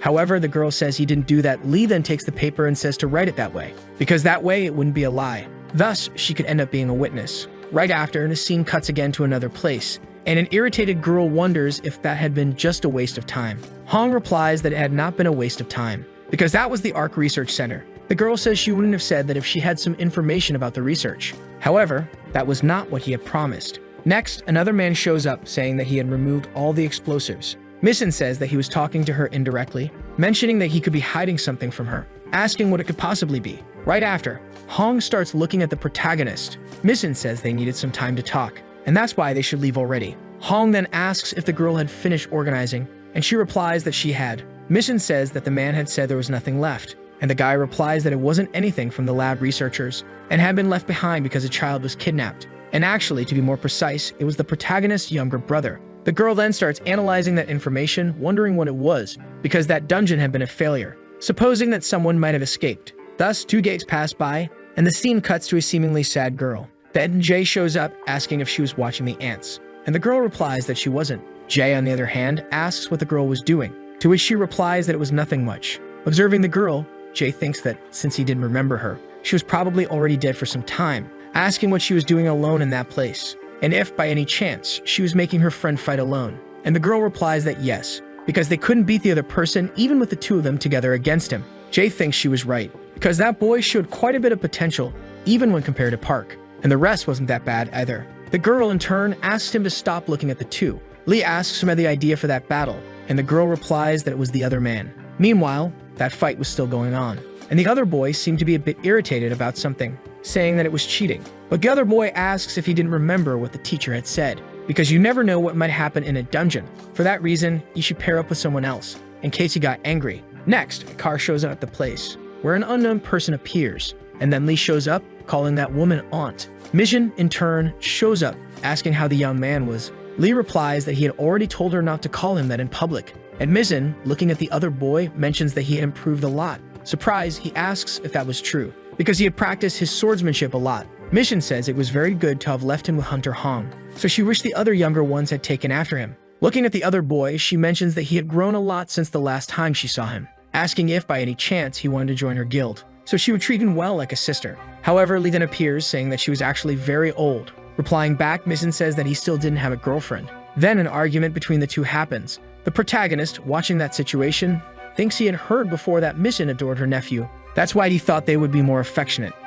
However, that was quite normal. Then Hong ended up appearing at the place, saying he had brought food. He called the protagonist along with Kim to go eat. A while later, they were already eating, and Misan mentioned that she had bought a dungeon. However, she believed the government would take care of its management, because of the incident with the other dungeon that had happened. Thanks to that, other guilds were hesitant to make an offer, so he didn't have to pay much for it. Hong questioned if there had been an official evaluation. The girl responded that because of the previous invasion of the dungeon, Hong's evaluation had been postponed. Hong commented that this was why they needed to try the Bangji dungeon as soon as possible. However, there was a problem. There was still another dungeon belonging to Mizan. Hong asked if the protagonist had any idea what his brother meant by the diary. The protagonist responded that he didn't. He thought he really didn't know about that, because he had never written it in the past. Sometime later, the scene cuts to the protagonist giving his class. He said that, as they were already used to cover and support runes, he would teach them a new rune. At that moment, Kim received a message from his mother. The boy asked what she wanted. Meanwhile, Mizan was watching everything. She thought the protagonist was very handsome, but she still couldn't trust him. Kim then asked how many runes the protagonist knew in total. The boy questioned why she was so curious about it. She replied that it was nothing. She just thought it was natural for students to be curious about their master's skills. Jay then asked her not to say something so scary. He wasn't a mage, nor had he signed a contract, so she shouldn't call him master. Mijin, observing the situation, thought the protagonist was indeed very suspicious. Then, everyone around noticed the girl's irritation. Kim apologized. He said it was a habit and that he didn't mean to interrupt anything. Jae then resumed the lesson. He said he would teach them shadow runes, or at least that's what he called them. After finishing writing on the board, he asked if it wasn't really easy. Kim asked what the effect of that rune was. The boy responded that she should try drawing it. Sometime later, all the students were drawing the runes. Jae observed the drawings and said that this was much easier than the rune that concealed mana. This was a simple rune, so they should all learn to draw it right away. There were several runes to learn, and he asked if they could possibly spend days practicing all of them. The scene then cuts to the protagonist watching another girl. She asked to activate her rune. Mizan was surprised. Her vision was gradually becoming strange. Jed explained that the runes synchronized the user with the shadows. That's why it seemed ineffective while it was bright. But once it got darker, the effect could be much more dramatic. Jae then asked how she thought she could use that rune. The girl responded that she didn't know. Jae said it was okay not to know. He didn't want to press with a question. They could learn slowly. Mizan then said she had a question. She asked him to explain what the rune that concealed mana was. Jae replied that it was exactly what she thought. He asked if she hadn't learned it from the other man, because he had used that rune to save the plans that time. Mizan responded that she hadn't heard anything about it. Hong had changed the subject and she didn't ask again what had happened. She was worried about other things at that moment. The scene then cuts to Hong talking about Kim's family. He explained that the family had an archmage with the same attribute for 3 generations. This was extremely rare even internationally. Even without experience with archmages, the family's reputation was enough. Hong asked if the boy knew what that meant. The boy responded that he didn't. Hong explained that Kim's rune had been proven by a prestigious archmage in the family. This meant that the pursuit by the arc and attacks from mages would target him. The protagonist asked them to announce in Kim's name that he would put an end to it all. Hong responded that he shouldn't live that way. He wondered what the boy was talking about, because that was an achievement alongside a mage. Hong asked if the protagonist thought he had silenced the plans. The protagonist, confused, asked if it wasn't him who did that. Hong asked why he thought they had never mentioned anything to the families, because no one knew that his rune would be remembered forever in history. He said the protagonist didn't need to worry about anything. He would make sure his name would be in the history books. Jae, on the other hand, wondered how many achievements he would accumulate at that moment. Moreover, he was thinking about the astronomical amount of royalties the thieves had taken. He thought that the French archmage didn't have to pay royalties. His desires were to save as many people as possible. With that money, he could acquire new equipment for the hunters in the agency, and still build a new building for the Hunter Academy. Meanwhile, Hong was watching Ja. The boy comments that he understood. Hong replies that he wasn't sure, but it seemed like everything was fine. For that reason, they should take a break and go out to eat something. Right after, the scene cuts to another location. Hong seems surprised as he asks what that was. Soon after, Mison appears, asking if they had already finished their meals. Hong, irritated, replies that this was the sacred territory of the school. He mentions that he could be reported if he called the place a school that day. He also says that staying there would be bad for the skin. Soon after, the scene cuts to a man taking a box out of the car. Mission asks if that was the last one, and the man confirms. The protagonist, watching the scene, wonders where that woman got all that stuff from. Mission replies that she had installed the subspace. It wasn't fully commercialized yet, but since her company had developed it, she was already using the first one. For that reason, he should contact her if he needed anything. Observing all this, the protagonist wonders if that was a future development of Daejin. Extending her hand to the protagonist, the girl says that she hadn't properly introduced herself before. She mentions that her name was Mission, and that the master of the guild called Daejin was helping Hunter Hong. From that moment on, she also intended to help the protagonist. Hearing this, Jae seemed pleased. He thought that finally the guild magnate had spoken to him. Right after, the scene cuts to All's room. Someone seems to have called the protagonist, asking if his main weapon was a sword. Jae, in turn, asks why he wanted to know that. Lee asks if they could be taught. Jae replies that they had the best hunters in South Korea at their disposal. Even so, they wanted him to teach them. The boy comments that the director used a spear. He had told the protagonist to teach them since he was occasionally absent from school. Sometime later, the scene cuts to Hong saying he should have been informed earlier. But since there were more teachers, he didn't need to be at school all the time. Moreover, they couldn't bring anyone else before officially revealing the runes to the public. Jae asks if the hunters from Daejin were reliable. Hong replies that she wouldn't lend her hunters. Besides, her people were outsiders. For that reason, it would be better for him to take care of things. Jae asks what made Hong think he was qualified. Hong replies that he could see it with his own eyes, because the eyes are the window to the soul. For that reason, he trusted Jae a lot. But in any case, he wouldn't let them use mana. They should just adjust their posture and other things, or they could fight training that way. He was sure they would learn something if they took a beating. Hong mentions that he had already warned them, because they would soon try to catch him off guard, and he had promised a reward if they managed to hit him. The protagonist asks what happened to Hyun. Hong replies that he left her with Kim, since she said she would try as healers and mages are similar. Then Hong says that he was bleeding. The protagonist asks where he was going. Hong replies that he was heading to the Rio District Dungeon. Jae asks to go with him. Hong replies that he didn't know what Art could have done. For that reason, it was more dangerous. He should be the first to enter and check if there was anything suspicious. Even so, he would return soon. For that reason, Jae should take care of the kids for him. Right after, the scene cuts to the next day. Looking around, the protagonist wonders when people had brought a coffee truck. He asks everyone to remember just one thing, because the one who survives will be the strongest. Another boy comments that he didn't seem so impressive saying that. Jae, in turn, asks if anyone had ever been near a dungeon. Everyone remains silent. However, one person raises their hand. Jae asks how it was. The boy replies that it was very different, because there were theories that it was a completely different dimension from theirs. Moreover, there were no humans in the dungeons. To survive, one had to give up their humanity. Therefore, they shouldn't value being human. They should only follow their instincts in the dungeons. Asking if the director had given them a break from real fights, the students confirm that he had. Jae said he would teach them, but he wasn't as gentle as Hong, so he would destroy all of their instincts, and he wouldn't kill them, so they should give it their best. Then the scene cuts to Hong's group. They comment that it really was a rank D dungeon, because they had said that all dungeons would be re-evaluated soon. Sometime later, the group arrives at the dungeon. They were a group of 5 people. Upon entering, they seemed surprised. Maise asks if Hong could say something. Hong responds that he was embarrassed at that moment. He assumes it really was a rank D dungeon. Hong asks the other guy if there was any information about the monsters. The guy responds yes. He mentions that there were types of insects living in the area, but there weren't many. Besides, they seemed to be herbivores, because they had seen them eating leaves. They didn't show any interest in the meat and blood they had brought. Their body fluids were harmless, and they weren't acidic. So the core was in the middle of the forest. There were no monsters guarding it. Observing the surroundings, Hong seemed thoughtful, because a rank D dungeon was very peaceful. He wonders why Arky paid attention to that dungeon. Noticing the irritated girl, Hong asks if she didn't like insects. She replies that she hated all things with more legs than her. Hong then ends up showing one of the insects he had killed earlier. This makes the girl completely nervous about what she had seen. At the same moment, Hong asks everyone to wait. He starts analyzing the area. He says that there was something near them. Mission, observing this, seemed very surprised. She responds that there was a reason they hadn't reacted to the meat, because those creatures actually preferred rotten meat. Right after, the scene cuts to the protagonist. He asks how many times he'll have to tell her to write a report first. The girl responds that Jae had been in that place once again, and he wasn't joking.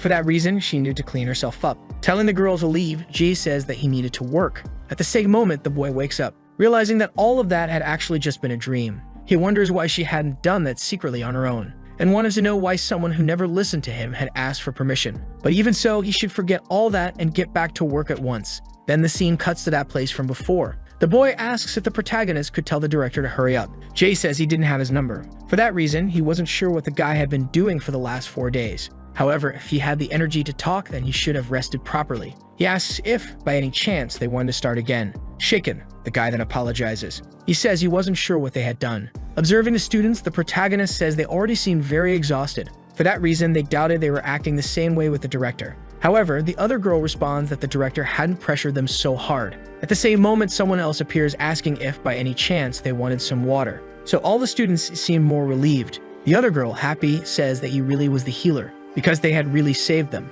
Shortly after, a car appears at the place. From it, an unknown girl starts to step out. The other girl, on the other hand, seems surprised by something. She asks why her sister was at that place. Kim then responds that she wanted to see her. Noticing the protagonist watching, the girl apologizes. She mentions that that was her younger sister. She asks the girl to greet him properly, because that was the new teacher she had been talking about before. The little girl, introducing herself, says that she had heard he had saved her sister's life. For that reason, she was very thankful. Observing the situation, Jae thinks he had a bad feeling about that, because that girl was being very respectful towards him. Also, he didn't even know that girl had a sister. He asked if by any chance she had gone to see her. Then the girl says they had said they needed a rank C hunter or higher, stating that she had really awakened before. Surprised, her sister asks when that had happened. The girl responds that it was during her class. Her sister asks if that's why the teachers let her leave. The girl replies that's it. She asks them what it felt like to awaken. However, the other guy responds that it wasn't anything special. Shortly after, her sister tells her to register as a teacher, because she'll be fine if she doesn't do that within a week.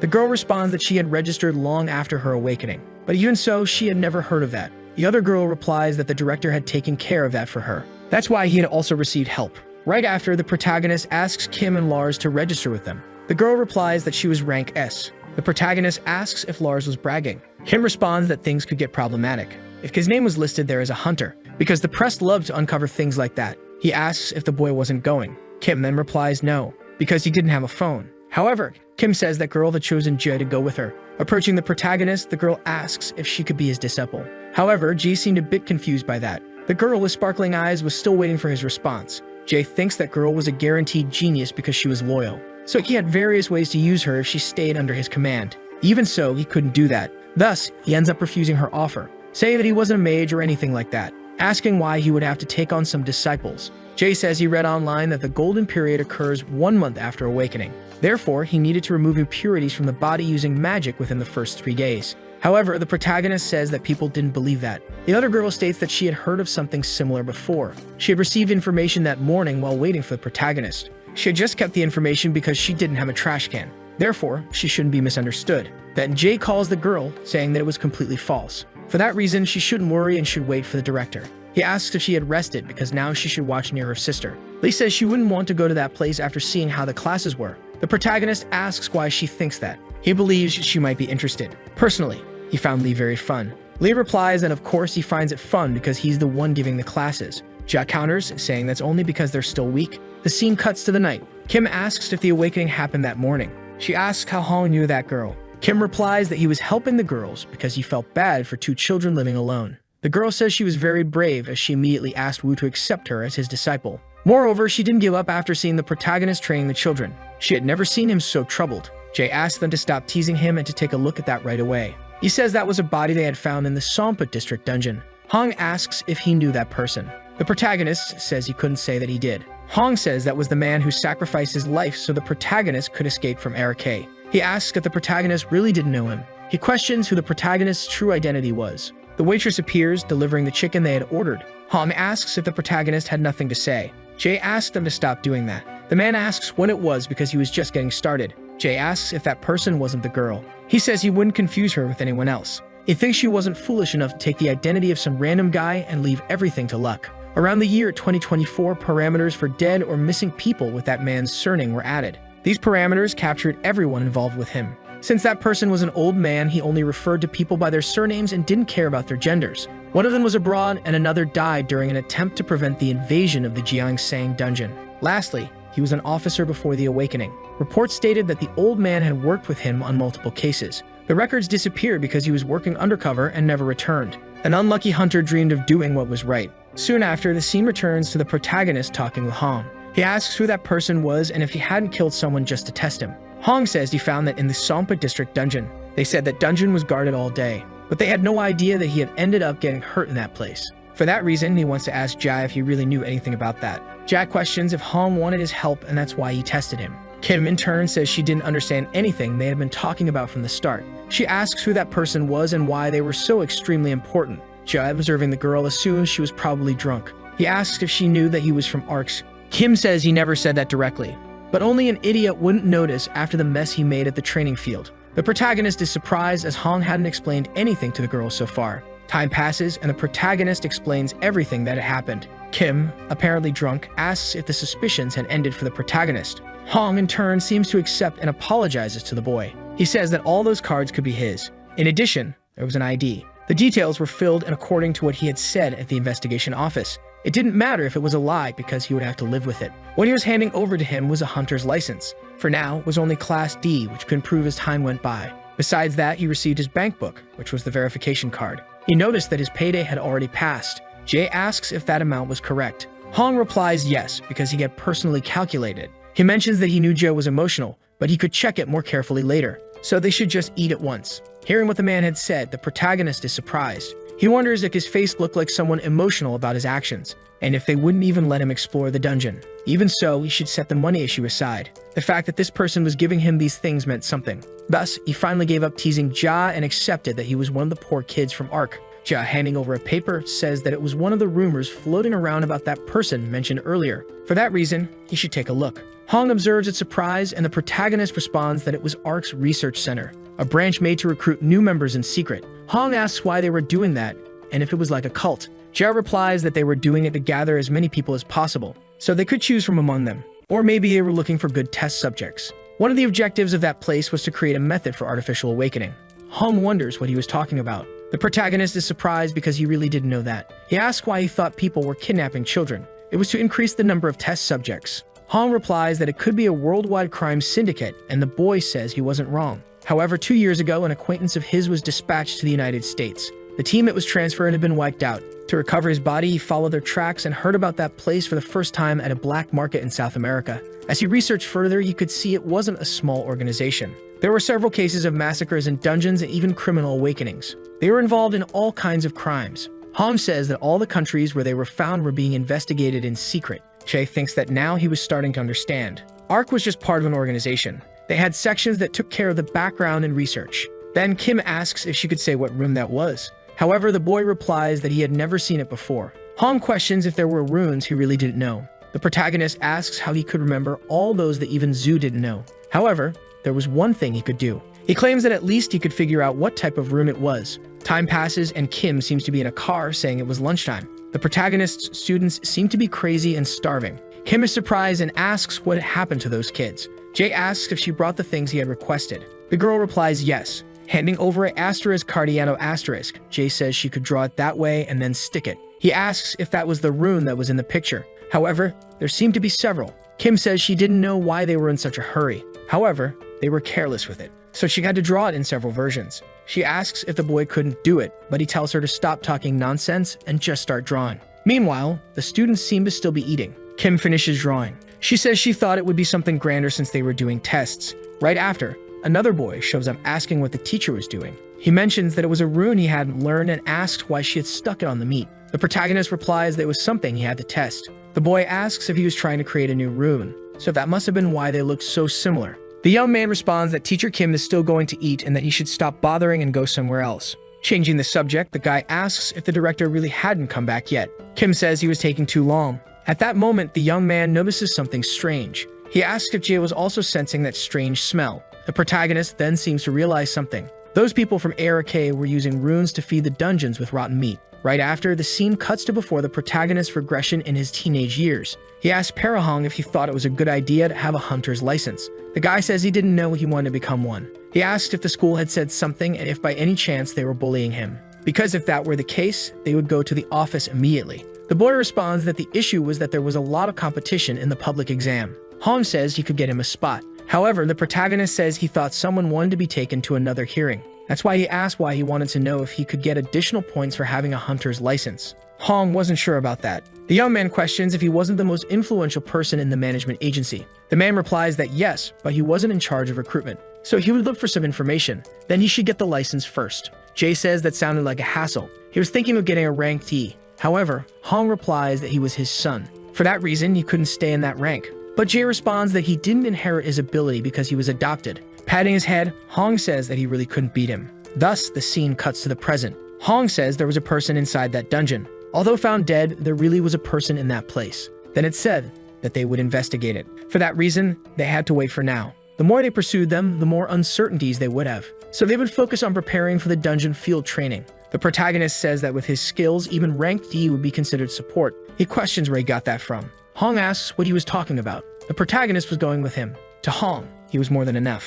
However, Jay comments that if he was going to make the protagonist work so much, he should raise his salary. Hong replies that running the store was quite expensive and that he had many responsibilities. Besides, they were going to build a new building soon. Since there were several dungeons in the area, the construction company would only accept the job if the price were higher. The protagonist says he just needed to clear the dungeons, and Hong replies that's exactly why he was going. Jack questions if it wouldn't be faster if Hong cleared the dungeons by himself. He replies that no. Even so, in the end, they needed to show results. A school he had founded with his name was facing criticism. Many believe that hunters didn't need a school. For that reason, they should present more evident results. If it were a woman in his place, people wouldn't consider that an adequate result. The number of awakened individuals was increasing, but the number of victims was also constantly growing. The hunters were becoming more and more out of control, and their skills were stagnating, which worsened the situation. That's why the school wouldn't fail if it managed to protect the newly awakened ones. He mentions that there's an easier way to solve the situation. They could announce that they are teaching runes only at the school. The scene shifts to the classroom. The students are surprised to hear that they would explore a real dungeon. Hong says it's been 3 months since the school opened, and it was time for a test. The protagonist would accompany them in a dungeon. Jay explains that the field training day would be the next day. They would enter a rank C dungeon near the school. Jay would accompany them, but would only intervene in extreme situations. From that moment on, the students would be required to form groups and learn 4 important lessons. Only after discovering the answers that were on the board could they start forming a team and planning a strategy. The place they were going was similar to Earth, but due to dimensional distortions, there would be extraordinary situations. For that reason, they should prepare to face things they had never seen before. Meanwhile, a girl seemed very shaken. A flashback of a person who could be her father appears. He says she would become a mage and the protagonist recognizes her. He asks if she wasn't going out to eat, but the girl seems to be crying. The protagonist suggests that this is enough for a light explanation and proposes that they eat. Soon, the girl calls for Ja. She says that she really wants to leave that school. For her, it didn't matter how she thought about it. She believed she had no talent and was not qualified to be a mage. Before she became a burden, she needed to leave immediately. The protagonist, surprised, wonders what happened and what the problem was. He believes someone probably said something wrong to her. The girl replies that wasn't the case. She just didn't have the talent to use magic. Jay asks what she's talking about as her casting speed was faster than most active agents. He asks if she thinks John couldn't use magic, but the girl replies he had nothing to do with it, because he only awakened half a year ago and she awakened more than 10 years ago. Besides, she could only use a single spell. She asks how she could call herself a mage when she could only use one formula. Then the protagonist asks where she learned magic. The girl replies it was before her grandfather's death. So the protagonist asks if he can know what her attribute was. Sometime later, the scene shifts to the protagonist discussing with Hong. They talk about Seo-hyun and wanting to give up. Hearing what the girl had said, the protagonist smiles. He mentions that he had spoken with her before. She replied that she thought she really had no talent. That's why it motivated her to become an archmage. Hong replies that her standards were too high. Her grandfather had been a very renowned mage, so he had never met a man stricter than him. Jay asks if Hong met the man personally. Hong replies that he met his son, who was her father. The last time he saw her grandfather was when his son died. At that time, he dissolved the guild to take care of his granddaughter. After that, he only heard about the funeral. He was terribly hard on his son, but seemed to have been kinder to his granddaughter. The protagonist thinks that this is common among mages. Forcing their children to follow the path they desire after losing a child is normal. Then Jay asks Hong to take good care of her. Noticing Hong's reluctance, the protagonist questions what kind of response that was. Hong replies that he feels like he'll take care of her, even if he does nothing. He then starts to leave the room. He says Jade expected something like that from a magic teacher. Jay asks since when Hong has been a teacher. Hong replies that everyone already considered him one. Once again, Jay asks to increase his salary if they wanted to make him a teacher. Hong replies that lunchtime is over and that he should be on his way. Standing up, the protagonist says he will go talk to his class. He states that he is sure Hong will take care of the rest, that it's the kids who aren't mages. Desperate, Hong begs the protagonist not to do that. He really doesn't want to do it. Soon, the scene shifts to the classroom. Jay asks what they want to discuss. He asks one of the students if he thinks he can survive in a dungeon. The boy replies that they should worry more about survival than the attack itself. Jay is surprised and says he didn't expect such a good answer at this moment, so they should change the topic. The boy asks why he made them think so much. He says he ended up feeling bad from doing it so much. The protagonist asks if he really did that or if he's fine, because in the first place, they were all useless. A hunter needs to know their weaknesses and find ways to compensate for them. The boy asks where they should start because he's very confused. Soon, Jay asks if they know what their magic elements are. There's nothing more subject to changes in value in society than mages. Even now, they are the most valued. But once the runes for choosing mana and the pens are developed, that value will drop drastically. As a result, mages are cornered. That's why they made a gamble. Thus, the countless magical researches of society have already disappeared. They began trying all sorts of strange things to pass their elements onto their children. An archmage in France who could no longer bear to see innocent children suffer studied how mana worked. He revealed to the public how to discover one's element. As a result, mages learned his method. They analyzed their children to keep those who had the same element and abandon those who didn't. Thus, they sent them to the Hunter Academy. Soon after, the protagonist asked them to use that to check their elements. Kim asks if the only way to know their elements was when they felt them for themselves. Ja replies that it was a method developed by room mages. Curious, the girl asks if they should try. The steps to know the elements of an awakened mage are as follows. First, the dwarf gold powder, which amplifies mana, should be mixed in clean water, using this mixture to measure the blood and increase efficiency. Then the swan feather that protects the horde and the stance should be dipped. Lastly, the feather should be filled with mana. Thus, a light begins to envelop the feather. At the same moment, several roots start emerging. Jay asks if they had paid attention, stating that it wasn't difficult. The girl, desperate, asks who that mage was and how he knew so much, finding it incredible. She begs him not to play dumb, pleading for him to tell her everything. However, Jay replies that the boy who performed that experiment had already died. For that reason, the other students should try it soon. Next, another girl grabs the feather. She says nothing happened, but the protagonist asks her to keep pouring her mana. At that moment, the feather begins to turn black. The girl asks what that was, and the protagonist responds that he knew the problem was her element. He states that her element was darkness, the opposite of light. It wasn't that she wasn't good enough for her love, but their elements were completely different, and that's why they didn't match. Then the girl suggests her colleague should also try. Jinwoo says he will give it a try. The protagonist replies that his element was fire, so he should drop the feather immediately or an accident could happen. Jinwoo asks what his actual element was. Jae responds that his element was light. Soon after, the scene cuts to the girl talking to Jae, saying she had been thinking about something. She states that it's true she couldn't use her love's magic. Even if it wasn't Jinwoo, that wouldn't change, so she decided to see everything from a different perspective. Thus, she came to a conclusion. Jae responds that it's a shame she couldn't use light magic. However, he wouldn't want her grandfather's magic to be forgotten. The girl mentions that Miss Cheeman told her how other spells were lost that way, and because of that, it all seemed like a waste. For that reason, now she wanted to become Jinwoo's teacher. Observing the girl, the protagonist thinks that she came to that place seeking a perfect solution. He asks if she really wants to teach all of her grandfather's spells. The girl replies yes, she didn't want her grandfather's magic to disappear, but she also didn't want to teach it to just anyone. Jae asks if she was sure about teaching that boy, considering they hadn't known each other for long. The girl replies that she was sure. Jae mentions that her feelings might change once she really saw the magic in action, and that she should think it over. The girl says she might need to see someone else using the magic to finally move on. Jae thinks she wasn't as traumatized as he had imagined. He assumes that because she was young, she recovered quickly. Or maybe he himself had a hidden talent for guidance, or even a simple word of encouragement could change everything. Either way, it was already resolved. Soon after, the scene cuts to the girl asking if Ju wanted to learn the magic.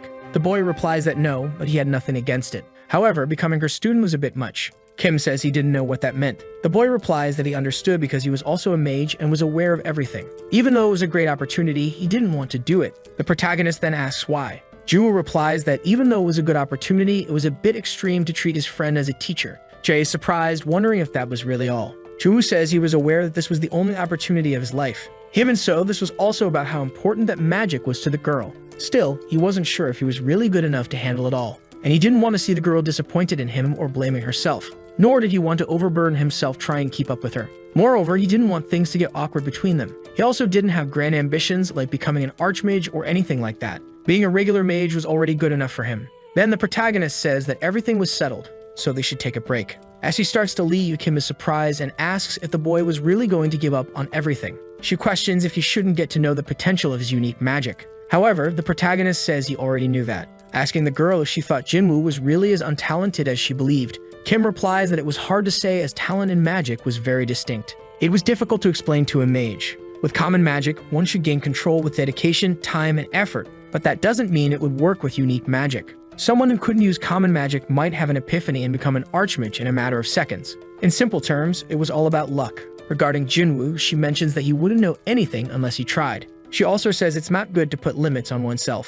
She understands his feelings, but carrying the legacy left by a friend's grandfather could be bad. That could be a huge burden for the boy. She asks if the girl had explained why she wanted to teach Jinwoo. The protagonist observes the situation and thinks that his own adolescence wasn't peaceful. That's why he was lost in that situation. A flashback of Hong appears where he says he would support the protagonist on any path he wanted to follow. If he wanted to go to the academy or work at the company, it would be fine. If someone bullied him, he would take care of them. However, the protagonist says he didn't need any of that. Hong asks if the boy hated him. He mentions that he was human too, and that it hurt him. However, the boy asks him to stop all of that. Hong, disappointed, asks if he really hated him, but the protagonist responds that it wasn't that. Returning to the present, the protagonist thinks that he hadn't even been testing his limits, so he couldn't complain. It wasn't like he could repeat this with his own children. However, he could comfort them directly, as he had done. He calls the girl and says that Ji-hoon had said he didn't want to learn. The girl is very surprised by what she hears. Jae responds that Ji-hoon didn't hold any hard feelings toward her, but he didn't think he was worthy.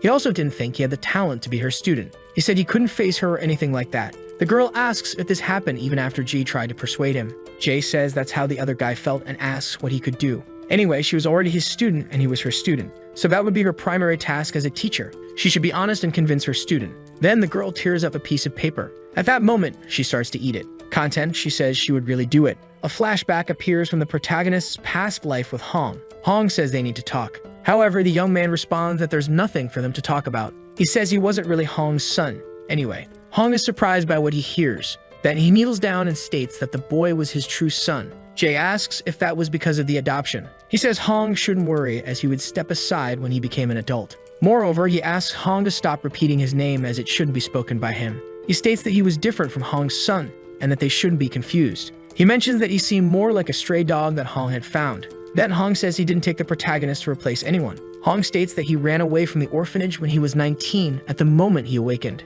That day, he saw himself in the protagonist's face. For that reason, he wanted the boy not to follow the same path he had. Having Ja, Hong says that he had thought a lot, but he couldn't define what kind of person he really was. The scene then cuts to the present, with Kim saying the same thing that Hong had said before. The protagonist responds that he would call that more of affection. Kim replies that she wouldn't disagree with him, asking if Jinwoo hadn't exceeded in that way. Jia responds that he had just interpreted it that way for him. It was all due to his experience. Those kids are quite emotional, so they become very unstable with the slightest push. Jinwoo was worried about the possibility of disappointing the girl. For that reason, they just needed to form a bond where disappointment wouldn't matter. Then the scene cuts to Jinwoo, who says he hadn't said it was for that reason. He states that he would give it his all. 2 days later, the scene cuts to Jinwoo calling that girl teacher. The protagonist, observing the situation, thinks that everything was a mess. Even so, he feels a little better seeing those kids studying. Meanwhile, 2 boys in the background seem to be training. A man comments that the only person who had been cut was him. Lee says it was no use, as excuses like that wouldn't bring his head back. Jia says those people didn't need to be so loud. Then Lee asks the protagonist who had won the battle. Kim responds that they should play rock, paper, scissors to decide the winner. Soon after, Kim arrives as well. The other girl asks if what she brought was what she had promised. Kim replies that it was a standard student contract. She mentions that she used to use that model, so they should edit it to fit their situation. She apologizes for the books being so short, saying she learned that from her father. Ju asks if they wrote contracts between family members. Jeff responds that lawsuits happen all the time between teachers and students. Kim says he should be grateful if everything ends in just a lawsuit, as there was even a stabbing recently. She tells them that they made a niece do whatever they wanted for 10 years using magic. That woman would likely be considered innocent. The girl says that if there's any problem with her, they should let her know immediately because she will do her best to resolve it. However, Ju responds that it seemed like a big deal, and he didn't understand what it meant. He says he just wanted to know if everyone was okay with what was being discussed. Then Kim asks if they weren't going to write a contract. The other girl replies that they were going to. However, they didn't need something so complicated and began signing a document. Thus, all the rules of the teaching were presented. Sometime later, everything was finished. Kim is surprised and asks if that was really the contract. The girl responds that it was all that was needed. She asks if Ju wanted to add anything else. Ju replies that he wasn't very familiar with it and asks if an advisor could be a student. He states that they should feel free to teach more talented people at any time. Kim says they should make sure to include more specific details instead of being so generic. She comments that they should know this was a legal bond. The other girl responds that they expected Kim to act as the notary, and with the approval of a great mage, they wouldn't have any more problems. Ja, observing the situation, thinks that they could consider it a learning experience if they betrayed each other. Then another girl calls Ja. She says she heard that 3 witnesses is a good number, so she asks for his signature along with the directors. Our protagonist starts signing the paper. He thinks that, aside from him, no one would be able to overlook that contract. Sometime later, time passes, and the protagonist seems to be alone in that place. He thinks that everything was indeed so calm. However, he wonders why that was happening. And if everything was really so good, why could the world come to an end in 20 years? Right after, the scene cuts to Hong, who says everything was being investigated by Hunter Lee. He mentions that there would soon be a practical test and asks how the kids were doing. The protagonist responds that he wasn't sure about the other kids as he was only responsible for the magic class. Hong asks how he could be so cold since, as a teacher, he should look after all the children. Additionally, he comments that the protagonist wasn't doing much as the runes classes were suspended. The kids needed to prepare for the test, and in any case, it was the other girl who taught. The protagonist says that's why he was helping take care of all the children whenever he had the chance. Hearing what the boy said, Hong smiles and asks him to keep working hard. Sometime later, Jay thinks that even though his senses as a hunter were terrible, there was a reason for that restlessness. He wonders if it's because he didn't have any work to do. He thinks that maybe there was someone who balanced work and life better than he did. Then the protagonist meets Ja, who seems happy because he had really managed to do it. He asks if the teacher was also seeing it, as that was the girl's grandfather's magic. Observing everything, the protagonist is surprised and asks if that was a unique magic. However, the girl responds that it wasn't, as it was the magic her grandfather frequently used to light up dark places. But since it also revealed hidden things, it was useful for avoiding traps. For that reason, it was an excellent magic. She asked if the boy didn't think so as well. At that moment, Hong appears, seemingly pleased with what he had seen. Soon after, Jay calls the girl, asking how she was doing with the mana analysis. The girl responds that she was working on it. The protagonist asks if the teacher hadn't taught her how to do that. Right after, the girl falls silent, saying she couldn't understand it very well, even though it was her mana. She comments that it was so different from what her grandfather had explained. Jay, on the other hand, is surprised, thinking it was impressive how she was able to imitate light magic with such a different type of mana. He asked her not to think of it in such a complicated way. Also, she shouldn't be too attached to the concept of light and shadow, but think of it as an element. Asking if she was good with basic magic, the girl responds that it was completely different. Then Jay kneels down, saying that the part about using magic remained the same. The boy digs a hole and asks her to fill it with water, asking if she could produce basic magic. At that moment, the girl begins to invoke a spell. The protagonist asks her to boil the water. The girl does as he requested. Right after, Jay asks her to stop, asking if she understood what had happened. He explains that she should think about why she was able to use light magic, which is the opposite of shadow. He says he wasn't sure, since he was a mage. However, he comments that water and fire are opposite elements, but their formulas were still different. So sometimes it's possible to create an opposite effect just by reversing a formula. He says that now she should start from that teaching. The rest she would have to figure out on her own. If she didn't understand something, she should ask Professor Kim. However, she responds that she couldn't do that, as she only wanted to ask the protagonist. Jay responds that he had already said before that he wasn't a mage. He thinks that for some reason something about her becomes scary when her bangs cover her face. Originally, there were supposed to be 10 children in the first generation of Academy students, but of those, only 8 remained. In the original timeline, he wasn't sure how many had dropped out after that incident, and even now, the classroom didn't seem modified. So it remained as it was in the original timeline. Until then, only anxious students had left, but originally they should have fought for a few more years before changing the name to Hunter Academy. To be honest, the new name sounded worse, but they kept talking about it, remembering the dead students or something like that. Shortly after, the scene cuts to the protagonist in the classroom apparently analyzing a student. Then Jay calls her, saying that she really lacked concentration. He comments that, as a hunter, she should be able to stay focused regardless of the situation. He asks if healers didn't go to dungeons, and for that reason, she should do it again. Right after, the boy remembers something, asking how her younger sister was doing, as he heard she went to speak with the director to register as a fully awakened person. Then the guy notices her hesitation and asks what the problem was. She responds to not bring that up, as she didn't know where she got those ideas from. She comments that she barely managed to stop herself from stepping on the ice before school. And she was talking about things like keeping her feet cold and circulating mana, or whatever, since she really did all sorts of random things. Observing the situation, he was about to ask if that was why he had been feeling uneasy for the past few days. He assumes that's why she hadn't mentioned anything about the buildup in her veins. He thinks she might end up being dragged to one of those indoctrination training centers. But even so, he couldn't lose a future slave like her. For that reason, he had to be cautious about things like that. Right after, a flashback from the protagonist's life appears again. He says he had taken a look at his homework and what was written about his profession. He asks what that was and already refers to himself as a hunter, not even knowing what it was. Hong replies that he just wanted to hear an explanation from him. The boy says he just wanted a stable job. Besides, he didn't want people telling him what to do. That's why he would climb the ranks to be able to boss others around. Hong asks where he had heard those words, and the boy responds that he had seen them on the news. He says he would become a public servant instead. So he didn't want to become president because it was too much work, and he just wanted to be a middle manager who could pass the responsibility on to others. Additionally, he heard that a public servant's salary was low, but there was nothing to be done. Hearing what the boy said, Hong is surprised. He says it's fine if that's what the boy wants, so he will allow him to do what he wishes. Right after, the scene cuts again. The protagonist is a bit younger when his aunt asks why he hadn't enrolled in the academy. The boy replies that it's because he was going to become a public servant, not a hunter. Surprised, his aunt says that's ridiculous and asks if his master knew about that. She asks the boy to go train with her. However, he responds that he couldn't because he had an exam next week. But she replies that if he became a hunter, he wouldn't have to take any more exams. The protagonist replies that he would end up becoming an idiot like her. Soon after, the scene cuts to a bit further in the future. The protagonist says it seems like they had cleared the dungeon with great difficulty. He says that if they reached reality after working under that hunter, they should know they were prepared to become real hunters. He asks why they wanted to become hunters and why they continued their careers in that field. For that reason, they should reflect on that. However, another man asks why the protagonist hadn't become a hunter. The boy, with a smile, replies that he didn't like fighting. Moreover, he didn't like that it was such an ignorant job. Again, the scene cuts but now into the present. As he walked down the street, he thinks that he suddenly found himself at that girl's middle school from before. He wonders what he should really do. When he looks ahead, he notices something. He still had that paper. In turn, he's surprised, wondering if she still had that nonsense. Then another woman appears, asking if the girl was interested in that. She states that she was also from that place, and if the girl wanted, they could discuss it elsewhere. Moreover, she mentions that she needed to learn from a specialist to avoid getting hurt. Soon after, Jay seems desperate about something and starts running frantically toward the girl. At that moment, she notices him and asks what he was doing. The other woman is surprised, asking if he was the teacher of that Numa. Jay asks who she was, and the woman apologizes, saying she wasn't just some random person. She hands him her card and reveals that she's from the National Association of an agency called New Spirit. She says she's sure he could tell what they did just by looking at her.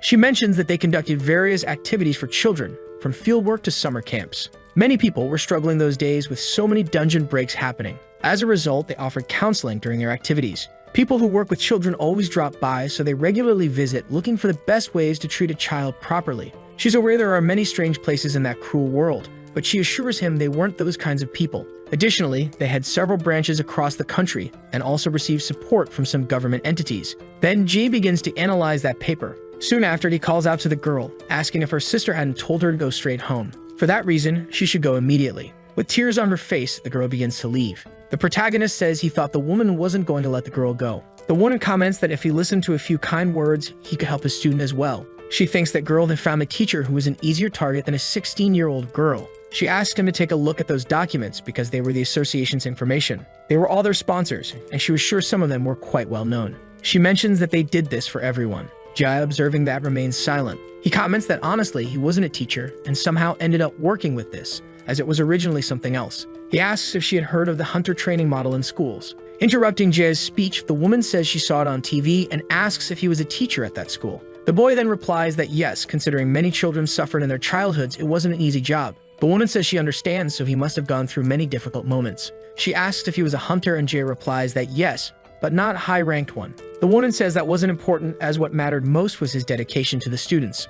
She asks if he could buy a cup of coffee from that shop. That way, they could talk a little more, and she could listen to his explanations. Additionally, they could discuss how he could better educate his students. A novice and a young low-rank hunter, who unexpectedly became a model teacher less than a month ago. He still felt strange being called a teacher, but his concern for the students was genuine. He cared deeply for his students and was directly connected to the strongest hunter in South Korea, who was watching over them. For that reason, there was no better company for his group. Soon after, the scene cuts to the protagonist discussing with Hong about the National Association Against Spirit. Hong asks why he is holding that paper. The boy responds that an old lady handed it to him on the street, and he took it while she was cornering Hyun's younger sister. Hong asks if he was talking about that girl from before, and the protagonist responds yes. He asked if he should keep an eye on her, since he was the guardian. Hong comments that technically, he was more of a substitute guardian. Jay mentions that it was easy to trick her after saying he was concerned about the children's mental health. She even gave him a lesson plan and suggested he attend in his free time. Hong asks if he's asking for permission to contact that association and ends up accepting the boy's offer. Jay says he really wanted to get in touch because since he talked with that woman, he realized that someone else could pose as him.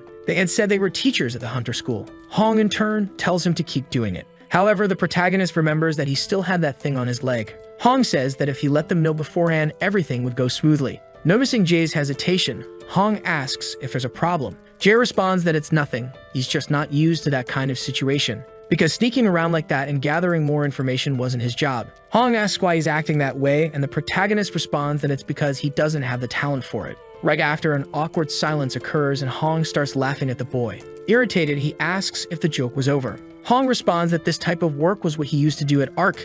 Jia replies that he did nothing more than some household tasks. Hong questions if he had never infiltrated somewhere to gather information. The boy responds that wasn't his normal job. Standing up, the man says that Ersi had no idea about that. Even so, he tells Jay not to worry and just observe what they were discussing. However, the protagonist replies that he had already said he couldn't do that. Hong says he told him not to worry about it because seeing how he had the kids in the palm of his hand, he would do just fine. Additionally, he was more than capable, asking if he would be okay. If he came into contact with someone from ARC, they might recognize him. Even so, he should have a plan to deal with that, as he was walking around freely and could run into someone at any moment. That's why he needed to have a plan in place. However, that wasn't the protagonist's idea. He comments that back then they used masks so few people could recognize his face. Hong tells him not to overdo it and to just get it done, because there were other ways and he shouldn't do anything risky. Furthermore, he should use his cell phone while he was there. Hong is surprised, as in the 21st century, the boy didn't have a cell phone. The protagonist responds that he was preparing some lesson plans that day. Hong asks what that was, and Jed questions how it was possible to teach children without a lesson plan, because at the very least he should teach them about monsters' weaknesses and raid processes. The man responds that he wasn't good at explaining those things. Che says that if he thought others could be good at it, he should also be more than capable. At that moment, Hong starts running away from the place. The protagonist says that he was the director, so he couldn't run away like that. Thus, June 15 arrives and it was time for raid training in a dungeon. Kidam, observing the situation, asked if the protagonist wasn't being too relaxed about it all, since he was barely wearing any armor. She asks what his rank was because if he was an illegal awakened, he should have some idea. Jae asks if she had seen his license as he was really a ranked E. Kim says that was true because that was the only way who wouldn't be suspicious of him. She mentions that Mizin went through a lot of trouble creating her background. Jade asks what kind of person can create an entire life for someone else in just a few days. Kim responds that the girl had said it was better not to know about that. She asks if he thought the kids would be able to succeed in the raid. Jack comments that Mizin's guild had cleared that dungeon before,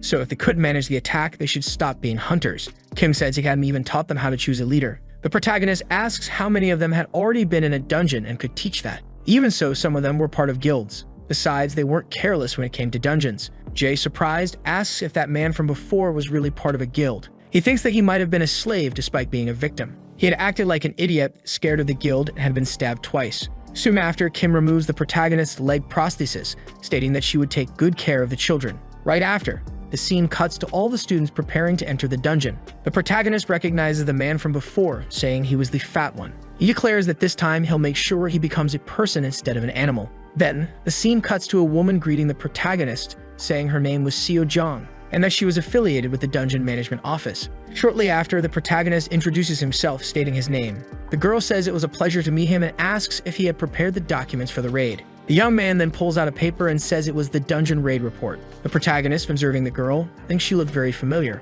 For that reason, he must have seen her at some point before. Noticing him staring, the girl asks if something was wrong. Jay responds that it was nothing, just that he was a little nervous about the raid. The girl asks if Hunter Hong had bragged about the student's abilities. Jay replies that even so, he couldn't afford to let his guard down. Then Hong appears, asking why Jay always treated him like an idiot. The girl says she wouldn't treat him like an idiot if he did things the right way. The protagonist, observing the situation, seems to recognize that voice. He says she was the chief auditor on the day they attacked the research lab. He supposes he never thought he would see her again, as he went through a lot of difficulties at that time, but still retired without problems. Soon after, the girl comments that usually hunters are sent to take care of those situations. However, they didn't have anyone available to do that. Hong then asks if it would really be necessary to call other hunters when he was there with Auditor Kim. The girl responds that it was just standard procedure. A discussion among them begins, while the students watch everything. Interrupting the argument, Jay asks everyone to enter the dungeon at once. The boy begins giving some information, saying that 9 members in total were entering, including the students and the teacher and the school model,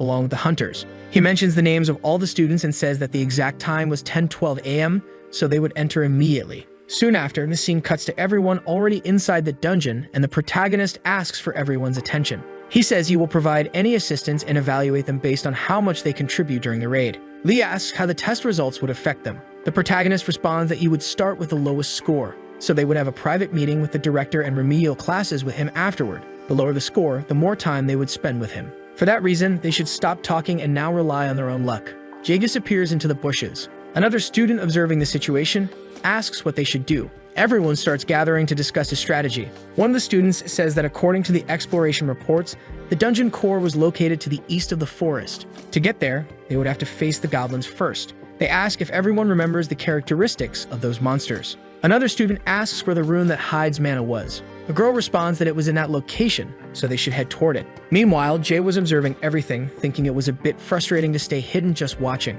The dungeon was a forest type, so there weren't trees everywhere around. Even goblins had the intelligence of a child, so they would bring fire to put out a blaze. However, there was no lake in that place, so his only option was to set the place on fire. If they noticed that, they would probably win with 100% certainty. However, it was clear that most people, or maybe no one, would think that way. Meanwhile, the students were still defeating the monsters. Soon, they realized they were about to be cornered. One of the students asked the mages to activate the shields. Another boy seemed very desperate, but at that moment, a girl activated her magic. The boy asked them to finish them off. Then another boy defeated all the monsters and the battle came to an end. The student asked them to check if all the monsters were dead, questioning if that had been the third attack. He wanted to know how everyone's runes were doing. The girl mentioned they had just checked, and that's why nothing went wrong. Soon, they would reach the core. There are rare cases where the location of a rank C dungeon core changes, so they shouldn't let their guard down. Another student asked if this wasn't a bit easy for a rank C dungeon. He asked if the other girl had ever been in such a dungeon.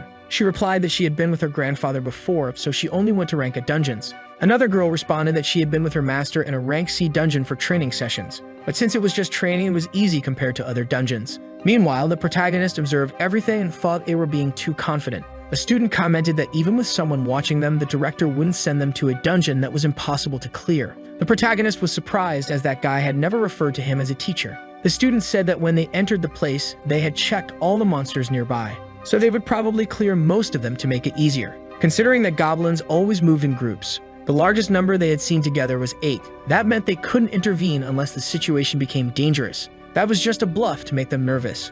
Worse a bet that the protagonist was hiding in a tree nearby. Meanwhile, the protagonist was indeed watching from the bushes. He thought that even if that dungeon was easy, it wasn't hard to increase the difficulty. For that reason, he was going to teach them why they should have controlled their tongues. Unfortunately, most of the world's tragedies start with dungeon breaks. Soon after, someone asked if that kid was okay and if he had just woken up. She also wanted to know what his name was. He replied that his name was Hill. The man asked if Hill wanted to visit the guild later, as it would be a waste not to use the ability he had awakened. Besides, he said they wouldn't charge the training fee.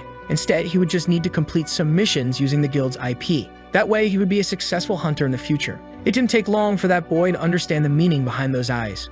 Thus, the boy's life turned into hell. Shortly after, the scene cuts to another man. He thought he heard that he had been swept away by the monsters while saving him there, so he should thank the protagonist. Soon after, the boy noticed him. He said he thought that reading about runes must have been very difficult for him. Instead of an evaluative look toward a student, it was as if he were observing an inanimate object and assessing the whole body. Then the scene cuts back to the dungeon. The girl says that the number of monsters had decreased, and the other boy replies that it was because they were getting closer to the core, so that they should act quickly and get out of that place, because even if it wasn't a difficult dungeon, you never know what excuse that person might use to reduce their points. The other girl asks if he saw when the protagonist was laughing while they were rolling in the mud, because he had said it was just an evaluation. Once she asked the director if it would be possible to reduce the training a little. The other guy replies that given the director's personality, he doubted he would listen. Besides, he probably said that she wasn't going to a dungeon to live luxuriously. He also probably said that she would see much worse things when she became a hunter, and that's why she shouldn't make a fuss about just having dust on her clothes.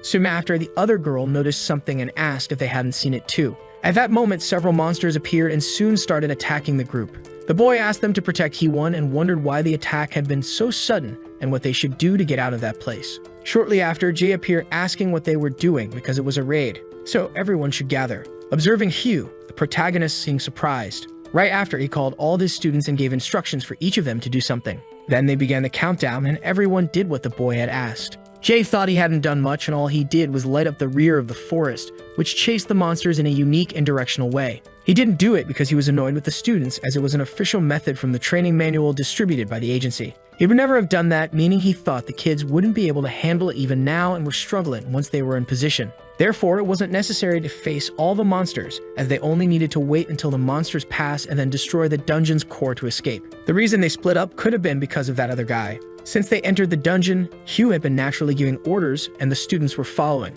No matter how much a leader's skill can affect whether a raid succeeds, relying on him for everything wasn't right. However, there was something more. Next, the scene cuts to the protagonist inside Hong's car asking if the dungeon invasion had failed. The boy replies that the dungeon had disappeared and the inspector confirmed that the raid was successful, asking what he was talking about. Furthermore, he said he would share the details later. Getting out of the car, Jay says that the next day he would report the final grades. However, he didn't even know if that mattered to him at the moment, saying they could leave already. Meanwhile, an awkward silence takes over the car. Jay asks Hugh if by any chance he wasn't going to leave. Soon after, Hong gets out of the car, asking them to step out so they can talk.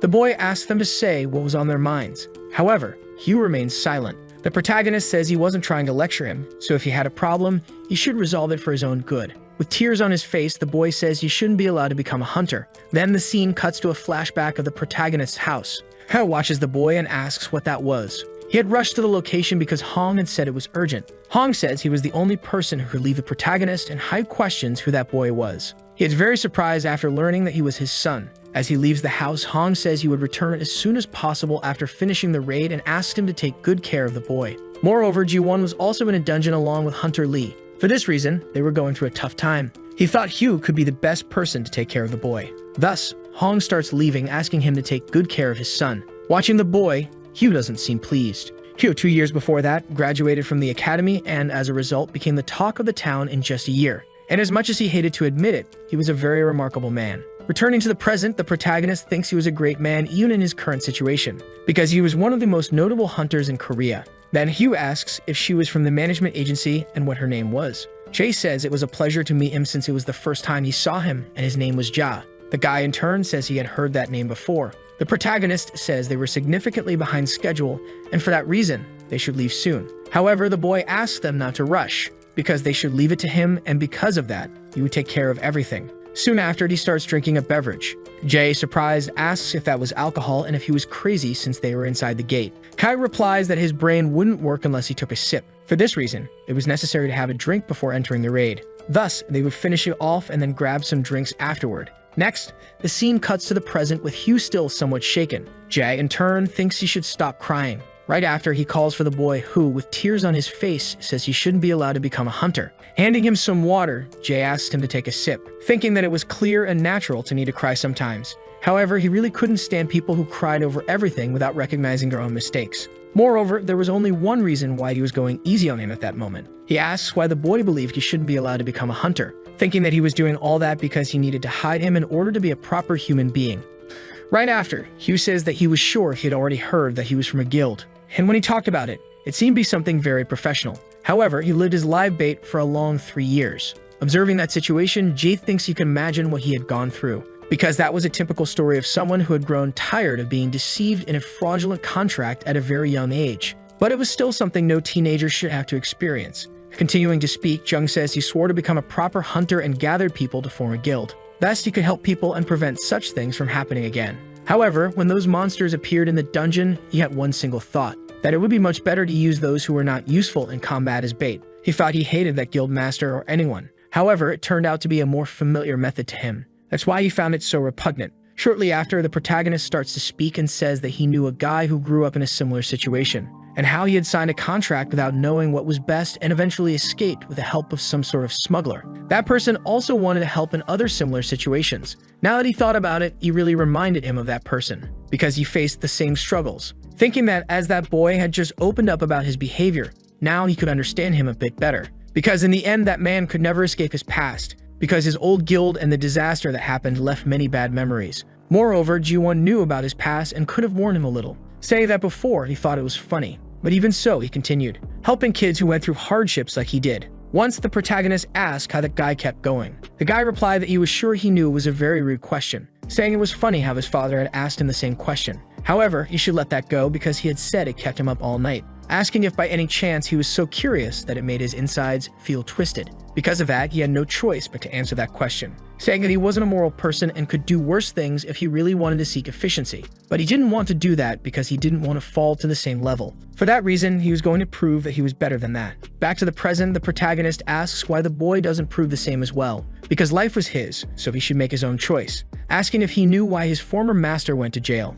Kyle replies that he didn't, and Jay says that it was very frustrating. But even so, he should show him that he could really succeed in life. Right after, the scene cuts to the protagonist talking to Hong, saying that was what had happened. Hong questions if Jay knew how surprised he was to consider that the raid was a failure. If they couldn't clear a weakened dungeon, they couldn't be called hunters. Jay, in turn, asks if Hong didn't think they should at least receive counseling. Not just Hugh, but also the others who had been used as bait. The isolated students should be going through a tremendous amount of stress. Subjecting them to psychological counseling at least once to assess their condition would be a great idea. While eating, Hong says the food is really good. He asks what are the odds of a psychiatrist being awakened. It wasn't entirely impossible. When a hunter goes somewhere to receive counseling, the chances of an awakened psychiatrist being able to subdue the hunter were quite high. Then Kim starts to speak, saying he had heard a story from a few years ago. He mentions that a doctor was killed while counseling a hunter. Hong comments that it was clear the hunter hadn't done it intentionally. But even so, the media hounded him and judged him harshly. Park, nervous, asks if that was the reason why doctors refused to provide treatment. Kim responds that it was more than that. They wanted security measures like the use of the control unit and mana, like the one he had. Counseling could only be provided by phone call as the patient couldn't even see the professional's face. Jay, surprised, wonders if incidents of that level really existed. Hong explains that it was clear that proper treatment couldn't be offered that way. That's why hunters stopped seeking that kind of counseling. The protagonist observes that they were all kids, but Hong questions if they had licenses. Since they were all above rank D, they couldn't expect help from any specialist. If it had been truly a shocking situation, it wouldn't have followed this path from the start. Ja comments that still, they were all kids. Hong says it's not that he doesn't understand Jay's concern. He really cared about that organization. He asks if he hadn't said they were going to try to recruit him for the child psychology group. Since he's going anyway, he should pay attention to the lecture. Maybe he could gain something from it. The students were already familiar with him, and he could take the role of counselor. Considering how well he handled Hugh, he should fit in quite well. Ignoring the protagonist's responses, Hong ends up ordering another beer. The scene cuts to another day.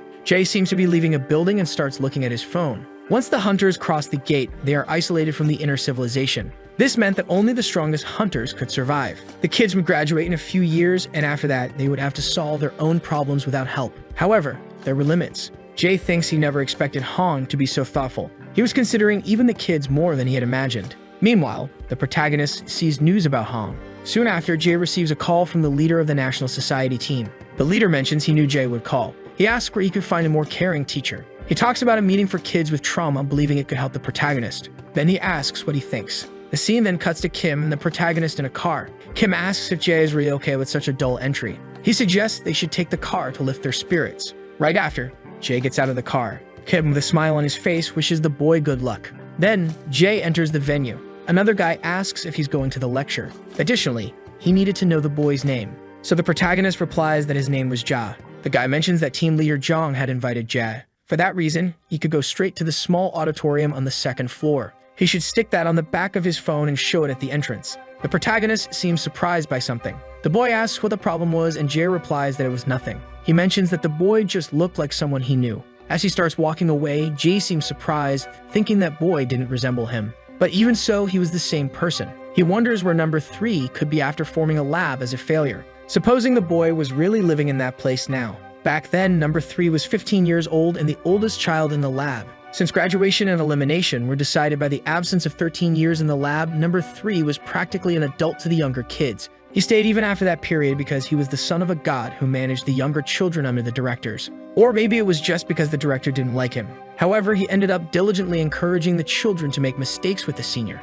Thus, it became even easier after number 3 disappeared before turning 16. That was an unfortunate turn of events for the director. Since number 3 kept him in check, there was nothing holding him back. Even though he wasn't in good condition, he had grown somewhat attached. For this reason, he remembered feeling like an idiot because of it. He never thought he would meet that person again. Soon after, the scene cuts to another girl appearing to give a speech. The audience seems very happy with what they are seeing. The one responds that what Jay had said was correct. For that reason, they should split into groups and have a discussion at that moment. However, the protagonist didn't seem too happy with what he had heard. People begin to argue with one another. Jay, observing the situation, thinks those people might be affiliated with ARC. That was a method cults used to increase their followers. Soon after, that woman notices our boy. She asks if that was his first time, and he replies that it was. The woman says Jay should talk to them.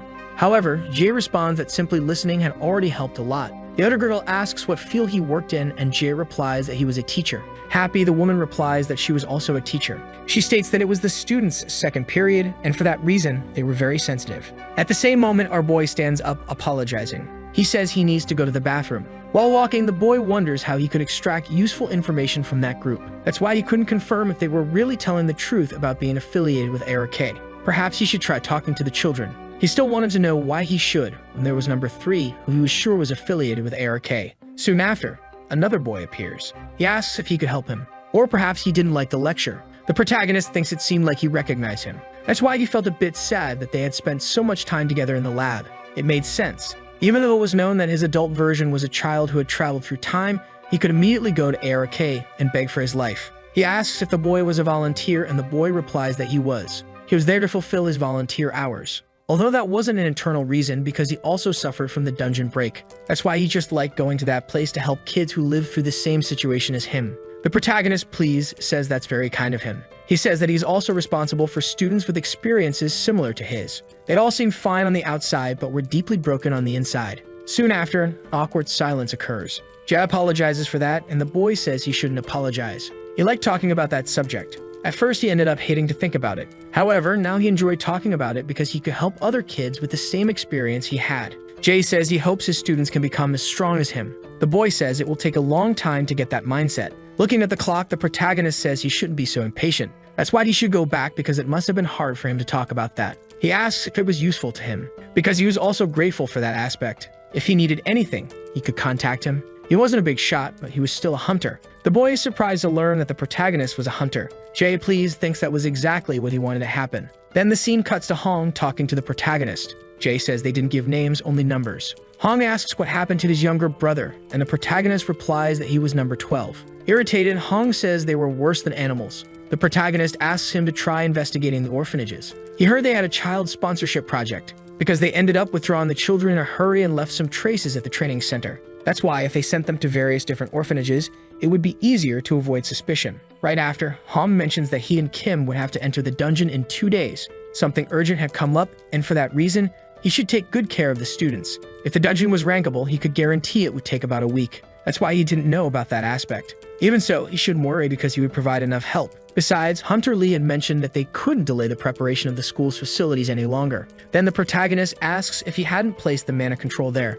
Hong asks if by chance he wanted to use it again, and the boy replies no. Hong says that if that's the case, he doesn't need to do it, because it's more basic to teach students without that. The protagonist asks if he could proceed with the lessons following the curriculum plans. Hong, confused, asks what that was. Jay, annoying since he had handed that over to Hong before. Then the scene cuts to Jay teaching a class. Hong and Kim already seem to have headed toward the dungeon. Soon after, Lee asks what happened to their scores. The protagonist thinks he was very ready to criticize and separate them. However, he ends up remembering Kim saying it was already time to give them the carrot. He was sure the students already knew what they had done wrong. He asks if there really was a need to scold them, because instead of discouraging them, he should encourage them to do better next time. Besides, he should make sure to use the clothes he had handed him next time. Returning to the present, the protagonist asks the boy what he should do in preparing for a dungeon raid. Any answer was fine, so they could repeat their responses. Then he raises his hand, saying it could be the supplies. Thus, each of the students begins to give their answers. Jay responds that technically they were all correct. They were all really important.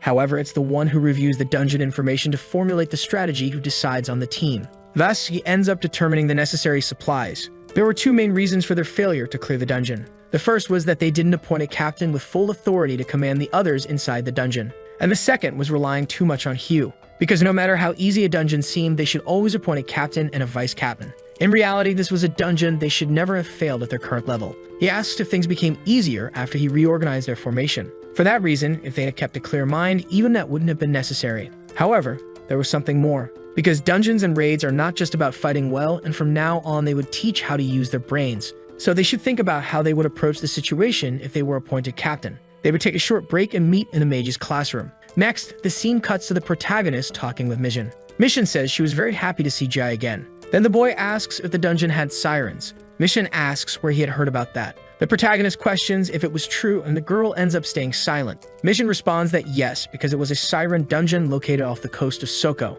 Additionally, it had already devoured many hunters. That place is known as the Siren's Nest. The siren enchanted the hunters because they lacked courage. All of that was because change could break her unique magic. Thus, Kim allowed herself to be attacked even knowing that it would happen. The establishment of the Skill Management Agency had its first task as director, which was to clear the Siren's Nest. Back in the present, Jaya thinks that he knew Kim's death could happen in the future. But even so, he couldn't expect a person's emotions to be purely rational. Originally, they shouldn't have been exploring the Siren's dungeon. For that reason, he felt a bit uncomfortable with it. The girl asks what was going on with him. Jaya, in turn, responds that it was nothing. Then the girl asks if by any chance he wanted to join her guild, because trying to avoid attention was useless after they publicly announced the runes. For that reason, he needed to announce them with less impact first. And if it worked, he would reveal the mana concealment rune. Having him in her guild would make controlling information easier, because if things went south, they could just deal with it under the guild's name. Jaya responds that he had no intention of joining any guild. Mission asks if it could at least be in name only. The protagonist responds that he would refuse just the same. Seeing that there was no way out, Mission ends up accepting it. Jaya, in turn, is surprised by what he had seen, because he thought she would really try to convince him more. However, the girl asks what he thought she should do, because the protagonist had saved her from her younger ones. So she'd think about doing something for him, because even if Jaya ended up killing someone, she could cover for him. Right after, the scene cuts to Hong, apparently inside a dungeon. Amid that ocean, the man seemed to be somewhat attentive. Then the scene cuts to Jaya asking his students if they had thought about it during the break, because there were no right answers in dungeons. For that reason, they should think quickly to freely devise a strategy. He asks who by chance wanted to start that time. However, no one ends up raising their hand. Soon after, the protagonist says that Hugh was the captain. He asks how he would appoint the vice captain. Hao responds that it would be Hansam, because since they had seen him before, he had experience in dungeons. After that, they would proceed toward the core. Right after entering, they would use the runes prepared by their mages and begin with their formation. Additionally, the healer would stay at the front along with the mages. 15 minutes after entering, they would end up encountering the monster. For that reason, they would annihilate them, because they were monsters that moved in groups, but some could patrol individually. For that reason, they would be inside its territory. Thus, they chose to kill it quickly before it returned to its group and brought more of them. The distance between the monster and him was about 15 meters. For that reason, there were 3 trees between them, obstructing the monster's view. If the monster didn't show signs of retreating, they would get closer to get a clearer view. He would inform the rest about the monster with hand signals and end up preparing the mages. The protagonist asks what would happen if they were closer to the core. And the guy says he would first focus on adjusting their formation. He would make sure they weren't taken by them because soon he might have to deal with more monsters heading straight for them. As a consequence, they would defeat those in front and leave the others outside. Afterward, they would destroy the dungeon core before anything could happen. Hearing what the boy said, Jay begins to stare at him. Pleased with his perspective, he states that it had been very good. As a result, the raid was completed. Reliatri asks what his score was. However, the boy replies that there was no score, so everyone would have to take a turn before the class ended. He asks if Huey remembers how he named Hansung as captain. For that reason, they should try that formation. Thus, Jay asks Hansung who he would name as captain. The young man replies that it would be Huey because he was the most skilled and experienced. Jay asks what would happen if everyone entered the dungeon. Thus, they end up encountering monsters all around. Hansung says that kind of thing hadn't happened in the dungeons they invaded, and Jack questions when he said that was the dungeon they entered, because there weren't 2 dungeons existing in that place. Besides, he had mentioned before that he would teach him to use his brain. For that reason, there was no basic way to learn. Soon after, the scene cuts to the dungeon where Hong was, and he apparently seemed to be battling that monster. Many hunters underestimated that dungeon just because the monsters there were mermaids. And despite the fact that no survivor had left that dungeon in 3 years, as a result, the mermaids devoured the hunters endlessly. That's why he wondered if there were rules that could block the voices of those mermaids, because initially his goal was to research. However, the protagonist ended up helping to make things more convenient. Thus, almost a whole year had passed since he couldn't make investments due to the school incident. Moreover, he couldn't ignore the government's pressure any longer at that point. When the entire incident was resolved, he would like to take some time to deal with them, because 30 years old is the perfect age for a hunter's talent to bloom. Soon after, a monster tries to attack Hong. He manages to defend against the attack. As a consequence, the man jumps, managing to land a hit on that mermaid. His companion, in turn, seems to have gotten angry. However, Kim was also there. Thus, she ends up being struck by that mermaid. At the same moment, the scene cuts back to Jai, who says that up until that moment, they had been taking turns. That's why they should do things differently that day. He asks them to listen to the situation, and everyone is free to suggest good strategies. That was a dungeon that was about to break, and the priority was to clear it as quickly as possible. The monsters that appeared in the dungeon were pixies. After passing through the gate, there was a plain where they could see a distant forest located less than 10 kilometers away. Hugh, in turn, asks if by chance he could know the dungeon's location. Jia replies no, because the exploration of that dungeon hadn't been conducted the right way. That's why he didn't see a core or even the monsters. Moreover, there was no cover because the moment they reached the dungeon, all the monsters inhabiting it were aware of their location. The girl asks what the weather was like, and Jay replies that it was sunny. The girl becomes thoughtful about that, saying that they might have to light a fire near that place, because those monsters left their territories instead of being cautious. Furthermore, they had enough intelligence to avoid traps and ambushes. Thus, they could set the place on fire with magic, and the monsters wouldn't be able to escape with their poor mobility in the air. The rest of the team, so as not to get burned, could leave the dungeon for a bit and then return. Hearing the girl's explanation, the protagonist remains silent. She asks if something was wrong. Jazz soon after grabs a sticker and places it on the girl's forehead, saying she had done a great job. Looking to the side, Jay ends up noticing something, because Kim's car was in front of the window.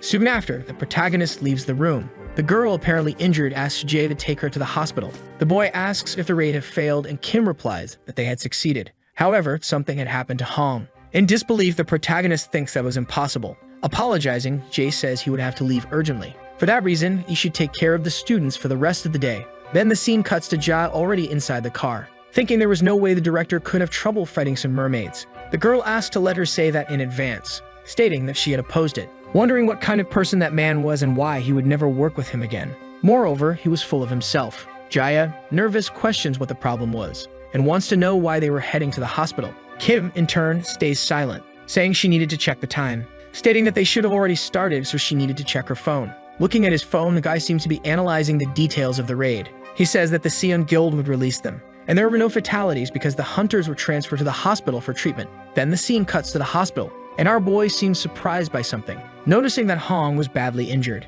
He says he thought Hong would have shed at least one tear knowing his situation. Additionally, he knew it was more dangerous for the kids to discover the truth. Because of that, he didn't fake it properly. Recently, he had attacked some of his branches. For that reason, the arc was low and was trying to stay under the radar. Jae in turn asks if it was because he wanted to fake his injuries and observe his movements. Hong replies that it was exactly that. Kim, surprised, asks how he was okay since she had seen him being hit by multiple projectiles, because she had said those injuries were fake, and Hong responds that it was siren blood, although he had taken a very big hit. Then Kim says she made a mistake, because she was nervous as it had been a while since her last raid and she did manage, so she didn't even notice a siren approaching. The protagonist asks why she was so frustrated on the way there. The girl seems unsettled by that, because he said he would need to deceive the students too. Because of that, she only learned of that information when she arrived at the hospital. Thus, the two begin to argue. Returning to the conversation, Hong says they couldn't tell anyone about that. Kim says she would decide after hearing everything. Picking up the artifact, Hong replies that he got it in a dungeon in Mongolia 5 years ago, because it was an item that absorbed the damage it received. However, it was clear that it couldn't absorb damage indefinitely. The total value was fixed at 50, because when it took damage, its name would be engraved proportionally. Right after, Hong says he needed to leave. The scene cuts to him thinking that even after 20 years, only the first letter of Hong's name had been completed on that tag. For that reason, if he had returned that tag earlier and hadn't requested a leave for vacation, Hong probably could have been alive and reached Seoul. Additionally, those 3 letters were the only proof that his director had existed. For that reason, it made him feel his father's death more important than anything. If he had known things would end that way, he would have called him father at least once. He wonders why he never did that. But in the end, he couldn't call them even once. Right after, the scene cuts to someone making a call to the protagonist. He replies that he wasn't the person they were looking for. That voice says that if he didn't pay his debt, they would kill him.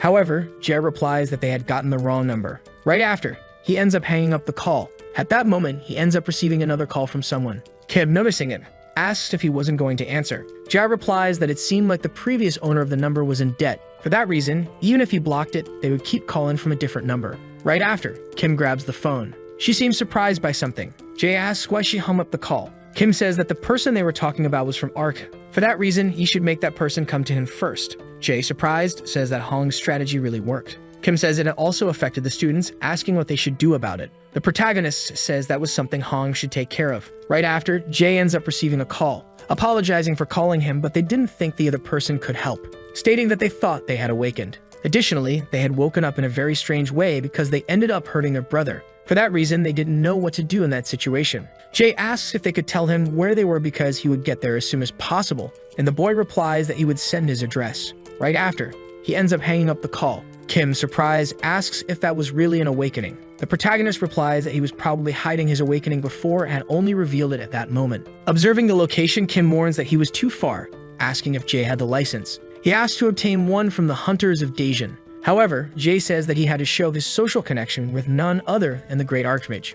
Shortly after, the girl says she had an idea, because the reason the boy had asked for her help was that he was having trouble controlling his power. For that reason, they should have him enroll in her school, but the protagonist ends up rejecting that offer, because they couldn't invite someone from Erike to their school, and that wasn't an option. Kim, in turn, says that was the most certain way, asking if he hadn't said that his younger brother was with that student. Changing his mind, Jae says they should ask Hong about it. Then the scene cuts to Hong saying that it seemed interesting. Jae says they had already passed the admission period, so it would be a student transfer. Pleased, Kim says they finally seem to be a truly proper school. Next, the scene cuts to the protagonist in his room, seeming to make an announcement, saying he hoped their assignment to create a raid was going well, because they should make sure to submit it by the end of that week. Also, he and Kim would be taking a vacation that day, so the Hunters of Daejeon would accompany them on their way home, stating that he wasn't sure if he'd be there the next day, so they should make sure to work hard. Jae, observing Seo-hyun, notices that she seemed very desperate, asking what the teacher's condition was. The boy replies that he was fine and that was due to his personal matters, so there was no need to worry.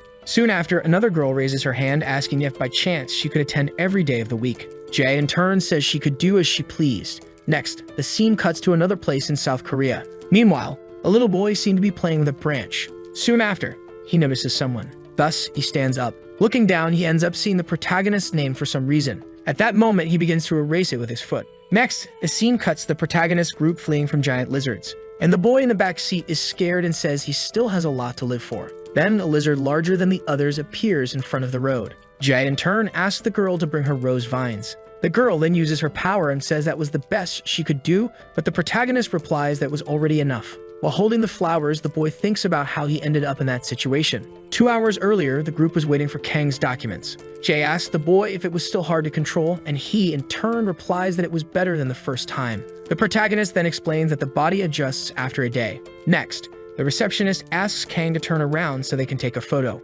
Kang in turn prepares for the picture. Kim says it seemed true that the boy had just woken up, and the protagonist tells her not to be fooled. The girl asks why the man was being so hard on the young man. Jay thinks that no matter how many times he thought about it, the boy still hadn't fully woken up, and he wonders if he had awakened by coincidence, or if maybe Enra had succeeded in artificial awakening, and he wonders if that's why they dissolved the River of Promise. But he thinks that can't be possible because there was too much change, since he saved the children in Myeongdong, so it shouldn't be to that extent. As they leave the place, the boy holds a slime jar. The protagonist explains that it was a gift for awakening. Then Kang grabs the slime, and it melts in his hand. Jay says that's normal, and explains that it was a slime for the awakened for training purposes, and that until the mana stored in the orbs is depleted, they will stay together when gathered, and one needs to be able to hold them firmly enough so they don't spread. While holding the orbs, the boy says it was very intriguing. Next, Jay asks what Kang was going to do next, because when people his age awaken, they all wish to become hunters. Kim asks if that also happened with the man, but he, in turn, denies it and says he awakened early, and that he also had no interest in becoming a hunter. The girl then wonders how such a person became a hunter. Ja replies that it was the opposite of his expectations and ended up being fun.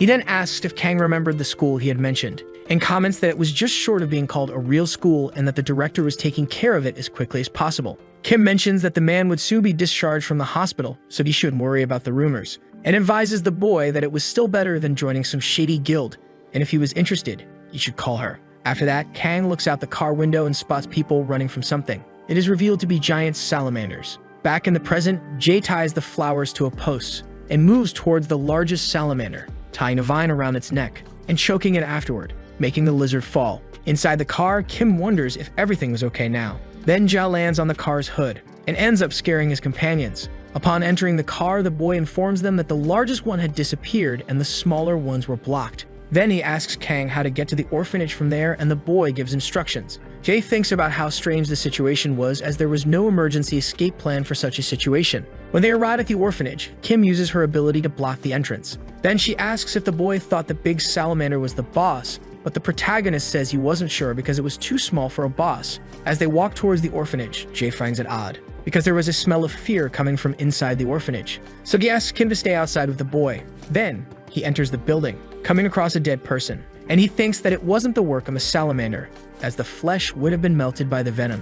As he walks, he sees more dead people, but no children. Jay realizes there were no signs of escape or resistance. Upon opening the daycare door, he finds the bodies of dead children. Then the protagonist leaves the orphanage, saying they should leave, and Kang asks about his siblings. Jay responds that he would tell him later. The boy falls into despair and asks what happened to the teachers and his siblings. And the protagonist thinks that with the orphanage in that state, the connection between number 3 and the Ark would probably weaken. And that if they placed Kang in the model school during this time, it would be easier to monitor him and identify the Ark that contacts him. Then the protagonist falls silent, remembering a conversation he had with Hong. The man asks if the boy hated the director of his orphanage, to which he replies yes. However, his father says that he had done exactly what the director was doing, but says the child wouldn't be like him, so he should become a better person than the director and laugh in his face. Then, Jie bangs his head on the car, thinking that he had always lived with this confidence and that there was no way he could give up. When they reboot, Mizzen says that the massacre happened in the afternoon, so most of the children were at school. As for Kang, there were records up until his first year of elementary school,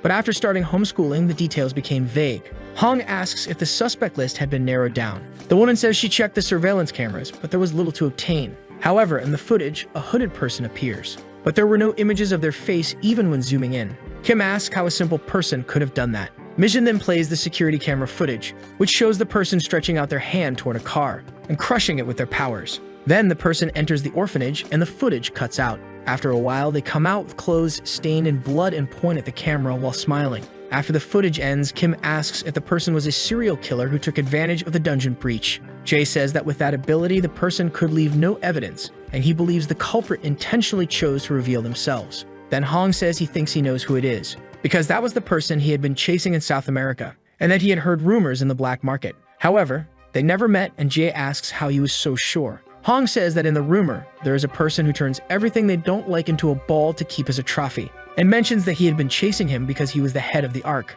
However, it was just a rumor, so he didn't know the details. Jay says it might be an internal conflict, as the fact that there were no signs of resistance at the scene could also be explained. Mizzen says that since no goods or data were stolen, that was the cleanest explanation. Hong then suggests the idea of using bait, because they had Kang, and they were certain he was from RK.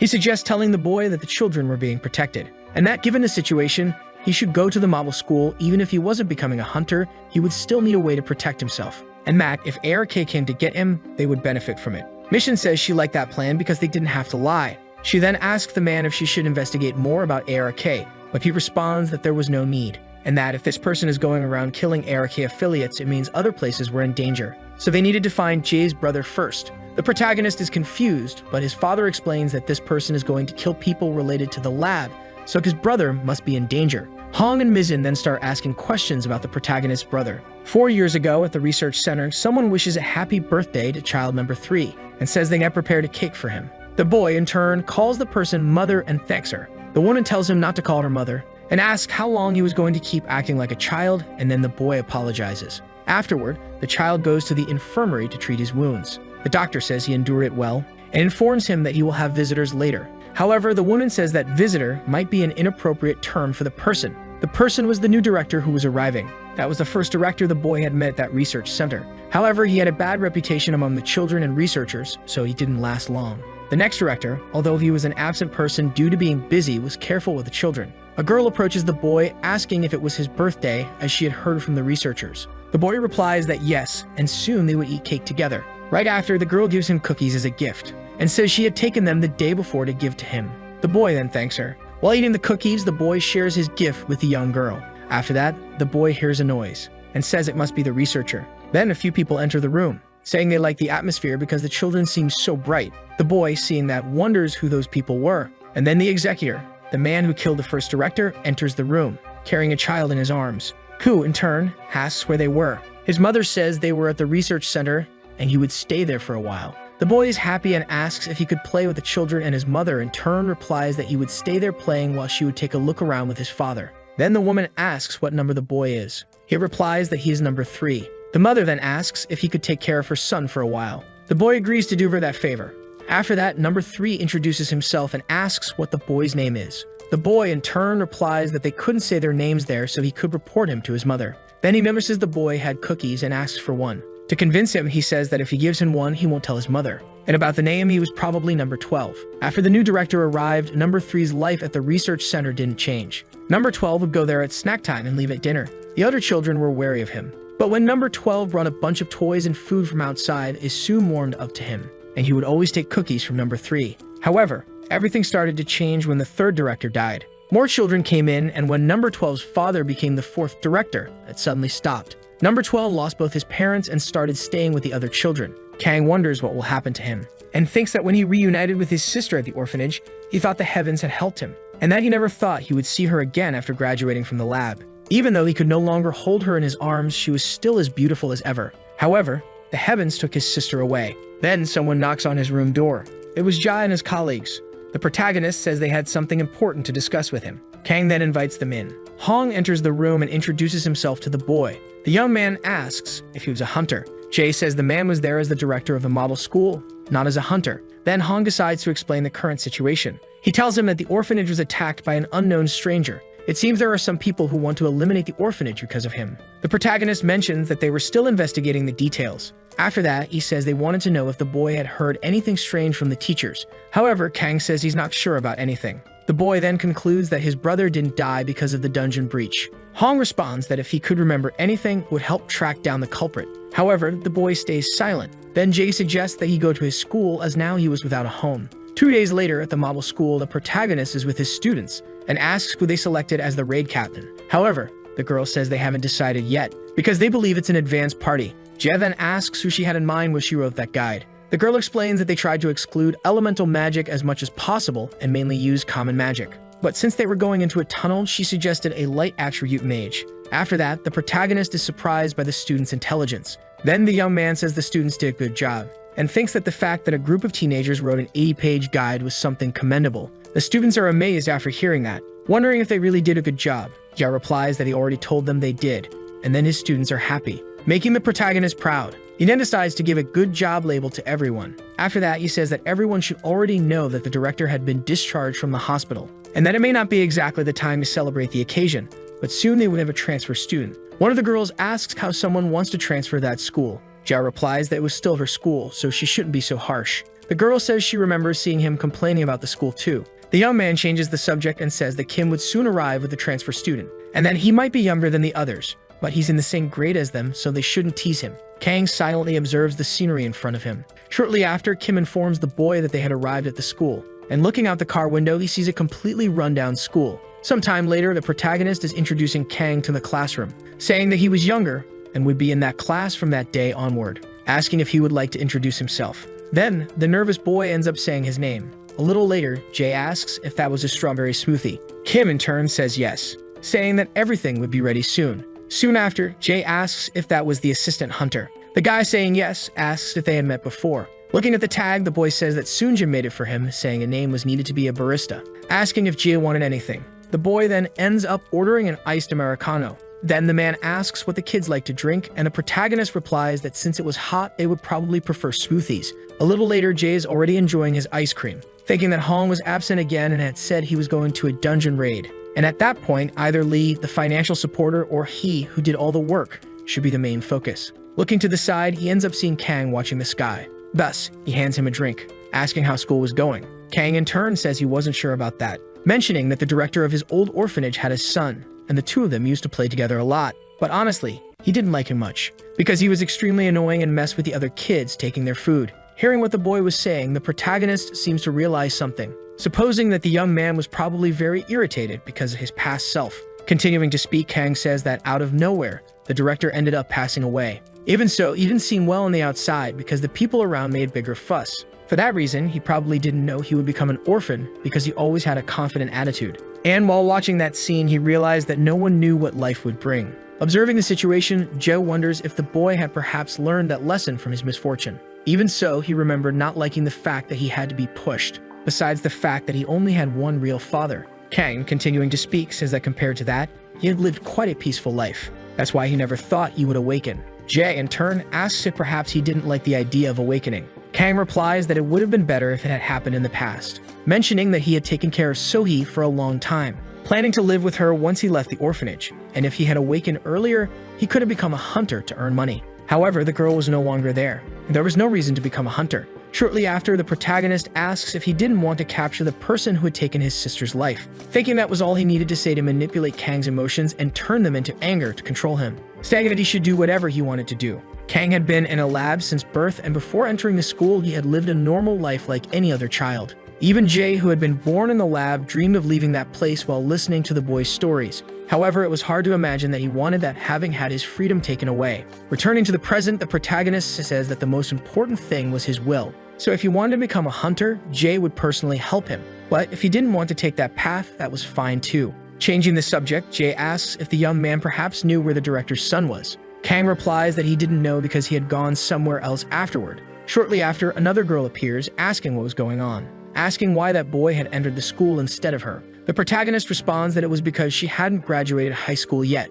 However, the girl still seemed very upset with the situation. Jag, in turn, thinks it didn't matter since he was already used to that tantrum, asking what she was doing there because she should be in school too. But the girl replies that school wasn't important at the moment. Shortly after, Jay asks Hyun to go get her sister. In a matter of seconds, the girl appears, asking if she hadn't told her not to skip school. Thus, a discussion between the two ensues. Jay, in turn, asks if Kang wanted to take the test. The boy replies that he still didn't know if he really wanted to become a hunter. Then, Jay calls the girl, saying that the model school wasn't an official educational institution yet. For that reason, she would be considered a dropout if she left high school to enroll there. So they should study for one more year because it was better to wait 6 months to get a diploma. Asking if June understood the situation. Hyun, in turn, apologizes and the boy says it was fine, asking her to try saying something nice to her. Shortly after, her sister starts to take Jun away. Ja then says that Kang could now try the test without any problem. It was no big deal, and for that reason, he shouldn't be too nervous. At that moment, the scene cuts to a flashback from our protagonist's past life.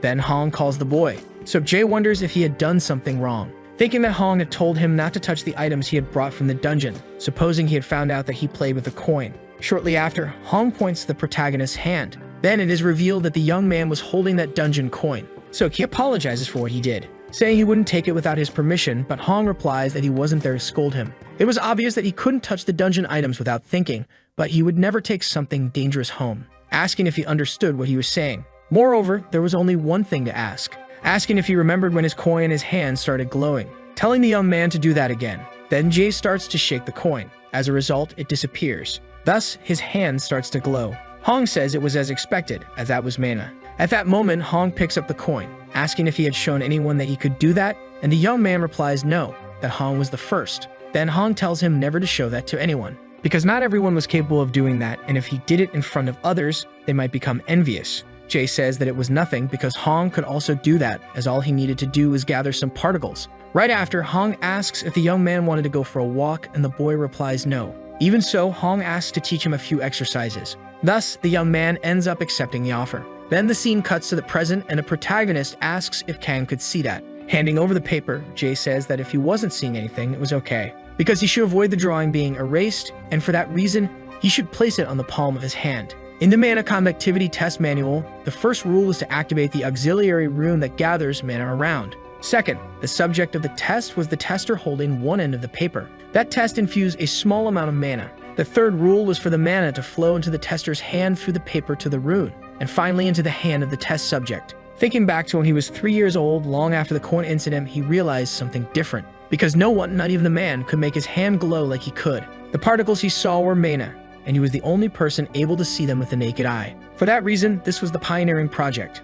The goal of the arc was to awaken people artificially, and it continued for over a decade without any success. Most of the awakened individuals felt nothing more than a tingling in their palms during the test. But for someone like him, an artificially awakened person, it could be different. At that moment, Kang seemed surprised because his hand was glowing, asking if that was really supposed to happen. And thus, the second successful sample of the pioneering project was born, whose name was Kang and was number 13 of the laboratory. So the video ends here. If you don't want to miss the next part, activate the notification bell, and see you next time on Tob's channel.